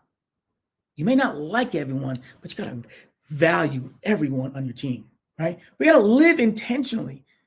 What that means is it's so easy to go downhill, just because when you're downhill, you're just going to go, right? Regardless, your momentum's going to carry you downhill. When you go uphill, you got to put in effort every day. When we talk about creating momentum, we talk about, intentionally being consistent in certain behaviors. When you do that, you then start to create some momentum, and momentum is a huge part that goes into your favor. But we got to live intentionally, be in the moment, understand what's happening around you, understand what's happening on your team, understand what is happening in the individuals on your team. So critically important. Don't lead from up here and have no idea what's going on individually with your people or the teams that you're leading. Exceed expectations. That is a value. We should all want to exceed expectations. The world is run by a very small segment of people that exceed expectations. Be part of that. Don't be the bottom 80%. Top 5% lead this world. We want to be in the habit of exceeding expectations of each other, of our leaders, and of our customers. Grow daily. Have a growth mindset. There's a whole conversation we can have on a growth mindset. So critically important. Grow 1% a day is a good mantra to go by. Choose a positive attitude. Every day that we roll out of bed, it's a choice that we make. It's a choice. Am I going to have a positive attitude or a negative attitude? Choose to have a positive attitude. Choose to deal with whatever's going to come your way with a positive attitude. Positive attracts positive. Negative attracts negative. There is so much negativity in the world that is so hard to break through that. So be very intentional with the attitude that you choose. Be consistent in everything that you do. That helps to build trust. When you're inconsistent in your actions and your follow-up, people stop trusting you. When you lose trust as a leader, you lose influence. When you lose influence, you lost it all. Equip others as a leader. Equip others. That is a mindset. Now, this you may think is just a leadership. So why would I be presenting this to a team? Well, on my team, I want everyone to think of themselves as a leader. So as leaders, we want to equip others. We want to share knowledge. We want to develop others around us. So critical as we talk about, hiring and attracting talent. Well, sometimes we have great talent on our teams that could be cross-trained. So we want to equip others and we want to develop leaders within our own teams. We want to lead by example. That goes along with that. Everything we do, show up, show it, do it. Don't be that leader that's like the travel agent. I'll tell you where to go. And then I'll wave goodbye to you. No. Lead by example. Get down in the pits. Get down in the trenches sometimes with your people. Show them that you're there with them. Be a catalyst for change. Don't complain. Don't be that person that complains. Certainly don't be that leader that complains about how things are. Don't be that leader. Because if you're complaining, guess what everybody on your team is going to do? They got a green light to complain about everything that's being done. Be a catalyst for change. I want everybody on my team to think about what can I do? Because everything's not going to be hunky-dory. Everything's not going to be great all the time. What can I do to be a catalyst for the change that we need to happen across the organization? Bring me solutions. And then lastly, leave room for faith and/or reflection. Everyone's not religious, but I think it's really important that we at least leave time for ourselves every day to take a step back and reflect on the day, reflect on what we want to have happen during the day, be thankful for what we do have, just leave room to connect with your inner self and connect with a higher being if you are a person of faith. So if this not, that last part is we don't need everyone to be religious. We don't even want to, go down that road, but we do want people to leave time for a healthy spiritual being. All right. So I just gave you 10 values that are critically important in any organization. You may not choose all 10, but I'm telling you, this is a powerful exercise that I do with my teams multiple times a year to reconnect with these values and make sure that this is how we are living our lives. All right. So when we think about outside of values, what about me as a leader? What can you do as a leader? There's so many things that you can do as a leader, but I thought a great resource that I would talk about tonight is from one of my mentors, and I'm also a certified John Maxwell trainer and coach. One of John Maxwell's books is the 21 Irrefutable Laws of Leadership. It is an amazing book. There's so many great nuggets in there. We don't have time. We're not going to go through 21 laws, but I did want to point out maybe 5 laws for you that I think are really critical for you as a leader that you could focus in on starting this evening. The first law is the law of the lid. Maxwell said the leadership ability is the lid that determines a person's level of effectiveness. Leadership ability is the lid that determines a person's level of effectiveness. So if, let's say, you're measuring leadership in from 1 to 10, the lower your ability to lead, the lower the lid on your potential. So not just your potential, but then also potential of those under you. Because if your leadership lid is a 7 per se, then it's going to be really hard for you to lead those that have greater ability, 8, 9, 10.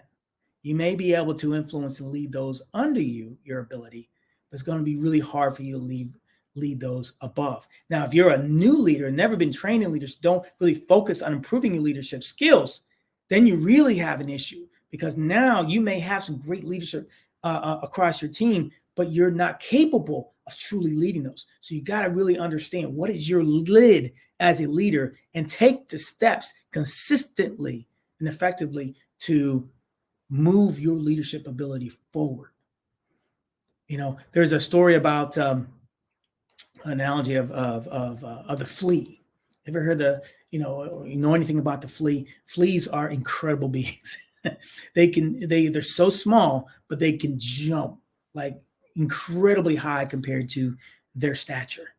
So, I mean, a flea can jump 2 to 3 feet, right? So they have great leaping ability, and they have that ability so they can latch on to the animals that cross around, you know, where they lay in the grass, right? But what happens if you put a flea in a jar? Put a lid on that jar, right? So here's a flea that has ability up here, but the jar lid is here. What happens is then they get used to jumping just high enough so they don't hit their head on the lid. You know, if you put another flea in there and they start having flea babies, all those babies, then that's their lid. And they don't increase their potential. They don't increase their ability. They don't even know that they have more ability.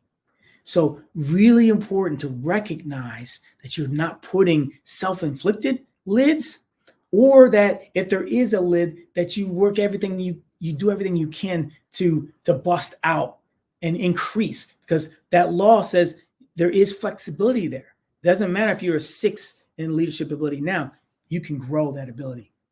So make sure that you understand that law of the lid. Don't put that lid on you. Don't put that lid on your leaders across your organization. Make sure that lid gets screwed off from time to time and people are expanding their leadership capabilities. All right, the law of influence. It's actually the second law in the 21 irrefutable laws of leadership.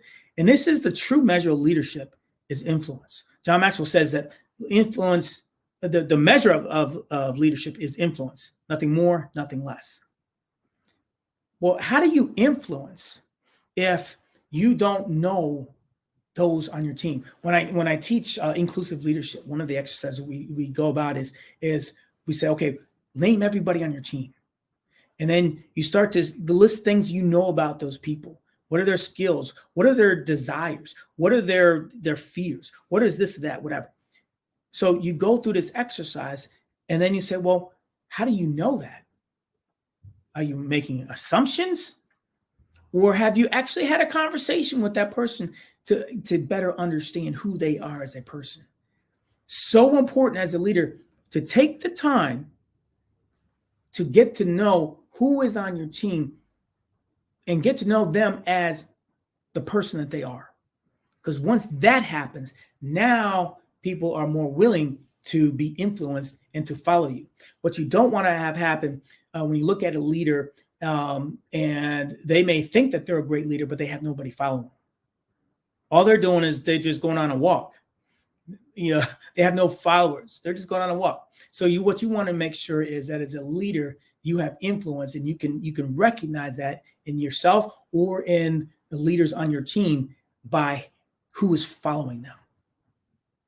Number 3 is the law of process. Process is so critically important. Maxwell says leadership develops daily, not in a day. What can you see when you look at a person's daily agenda? Priorities, passion, abilities, relationships, attitude, personal disciplines, vision, and influence. When you look at someone's their daily agenda, you can find out a lot about their process. When you're measuring performance, how are you measuring performance? Is it just, hey, we need to hit this number? Well, that's great. We can all align it. We need to hit that number. But exactly what are the behaviors that are going to lead to you hitting that number? What we could call that in our world is lead and lag behaviors. The lead is the behaviors that will lead to the lag result. The sales number, whatever the result that you're looking for. All right. So what are those lead behaviors, that you can measure? Maybe it's number of calls. Maybe it's whatever it is in your line of work. What are those 3 core things that you do consistently and do great every day that will lead to that lag result, that goal? And have a process for measuring and then evaluating those lead behaviors and following up to see if the lag measurement or goal result aligns to what you're seeing in lead behaviors. If it's not, over time, now you got to say, okay, well, maybe we're focused on the wrong things. But what I'm getting at here is the process. What is your process for daily success, quarterly success, and yearly success? Have to have a process in place. Then I'm going to jump to law number 11, the law of the inner circle. Did you know that you are you basically the sum total of the people, the 5 closest people to you? So as a leader, you have to understand, you can't always be, and you don't want to be the smartest person in the room. If you're always the smartest person in the room, then you got people that are just going to, just feed into, you. They're just going to be that yes person. So understand, get people around you that are smarter, that have different skill sets, different perspectives, that are going to elevate you. And as they elevate you, now you can then better elevate those that you're leading. All right. And I'm going to give you one last one, and that's the law of explosive growth. That's actually law number 20. So important here because it really gets to what we're talking about here from a leadership standpoint. It's one thing to, lead people in your organization, right? That's going, and you're going to focus probably on your top 20%. You never want to focus on the bottom 20% of your organization. You're going to spend a lot of time there. And that's you're not going to get the return. You want to spend a lot of time in your top 20% because you'll get more from that. But if you want explosive growth, spend the time developing and getting skill sets in your leaders, because then your leaders will then develop leaders on their teams. The more leaders you have across your organization, that then translates to explosive growth in your organization. So you spend the time with your leaders. Don't skimp on budget on developing the leaders, and then have your leaders develop leaders within their teams. When you develop leaders versus good employees, you're getting somewhere. You're getting that explosive growth. And isn't that what we all want? All right. So I think I've come up to my time. Hopefully you've got some out of that just in terms of understanding the impact of leadership, and then understanding the value of leading with values. And then the 5 things we talked about from the 21 irrefutable laws of leadership from John Maxwell. So I'll leave that with you. Be great, be exceptional, and be great persons of influence. Gene, thank you so much for sharing your insights this evening. Before we let you go, just wanted to check in. Where can people find you if they want to work with you, if they want to have you come speak? Where are the best places for people to find you? You can find me all over. I am on LinkedIn. You can find me on basically all social media.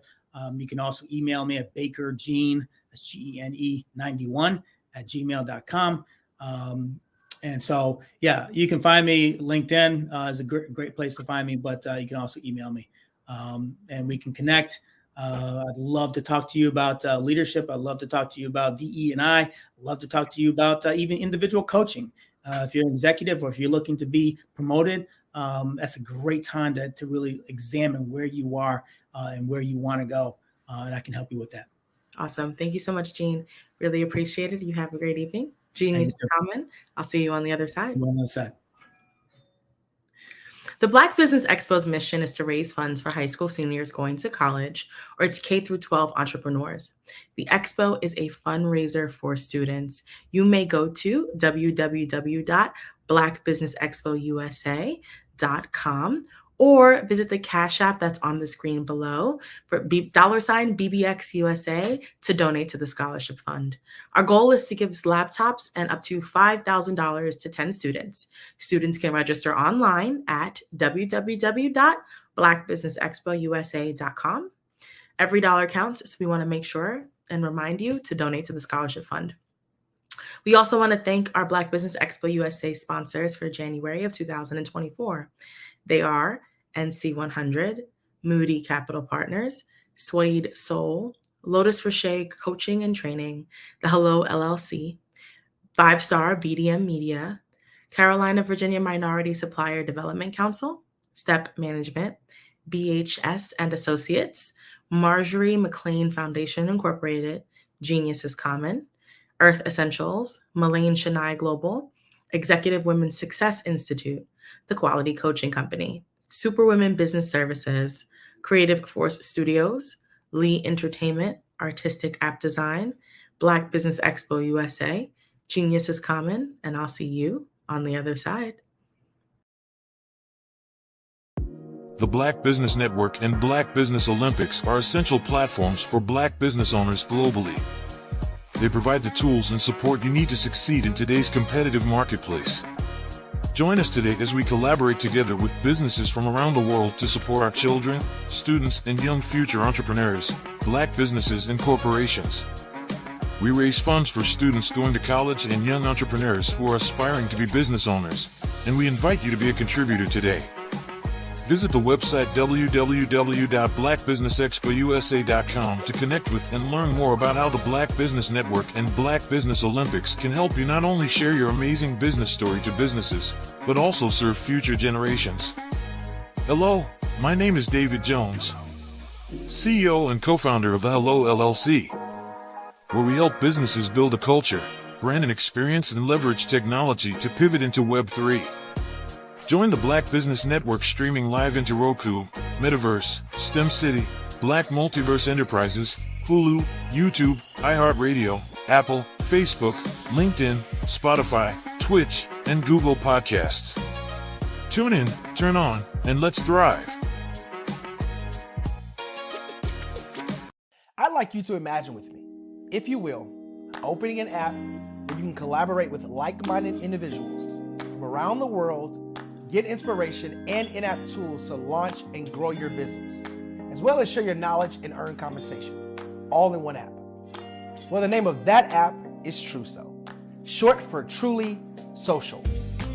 Hi, I'm Matthew Newman, the founder and CEO of Truso. A new concept in social media, Truso is designed from the ground up to be a platform that's both social and empowering for all its users. How exactly do we do that? I'm glad you asked. First, Truso brings the world together via video. Psychologists assert that video provides a significantly more effective connection than audio only. When you enter a community on Truso, you're face-to-face. Second, on Truso, you don't have to have 1 million followers to monetize. Our business model allows all hosts and moderators to monetize, no matter the size of your following, by 1, producing fee-based content, and 2, inviting others to join the platform as subscribers. Even more, Truso has an in-app resource library with over 100 free resources, forms, and documents to help you build your brand and grow your business. Third, Trusso is inclusive. The deaf and hard of hearing communities make up 360 million people worldwide. Unlike audio-only apps, Trusso embraces this community, providing a networking platform that allows them to participate via video and closed captioning. We even have a deaf and hard of hearing foundation in the works as well. Fourth, Trusso is both social and safe. We refer to Trusso as a virtual extension of the beauty shop, barbershop, and brainchild of the community. A place where there's laughter, along with wisdom, growth-oriented conversation, and genuine connections in a safe space. Trusso even has proprietary security to ensure we maintain a safe environment for everyone. Where are we at now? Trusso is live, y'all. We've launched in beta and we're acquiring users daily. We have an incredible development and marketing team, plus amazing celebrity influencers at the table, helping us spread the word around the globe, beginning within the African diaspora and beyond by creating a safe space for growth, connection, and collaboration. We're truly excited about Trusso. We've created something special for which there is a global market. And we invite you to embark on this journey with us as a shareholder. The future for Trusso is truly bright. Join us and let's go there together.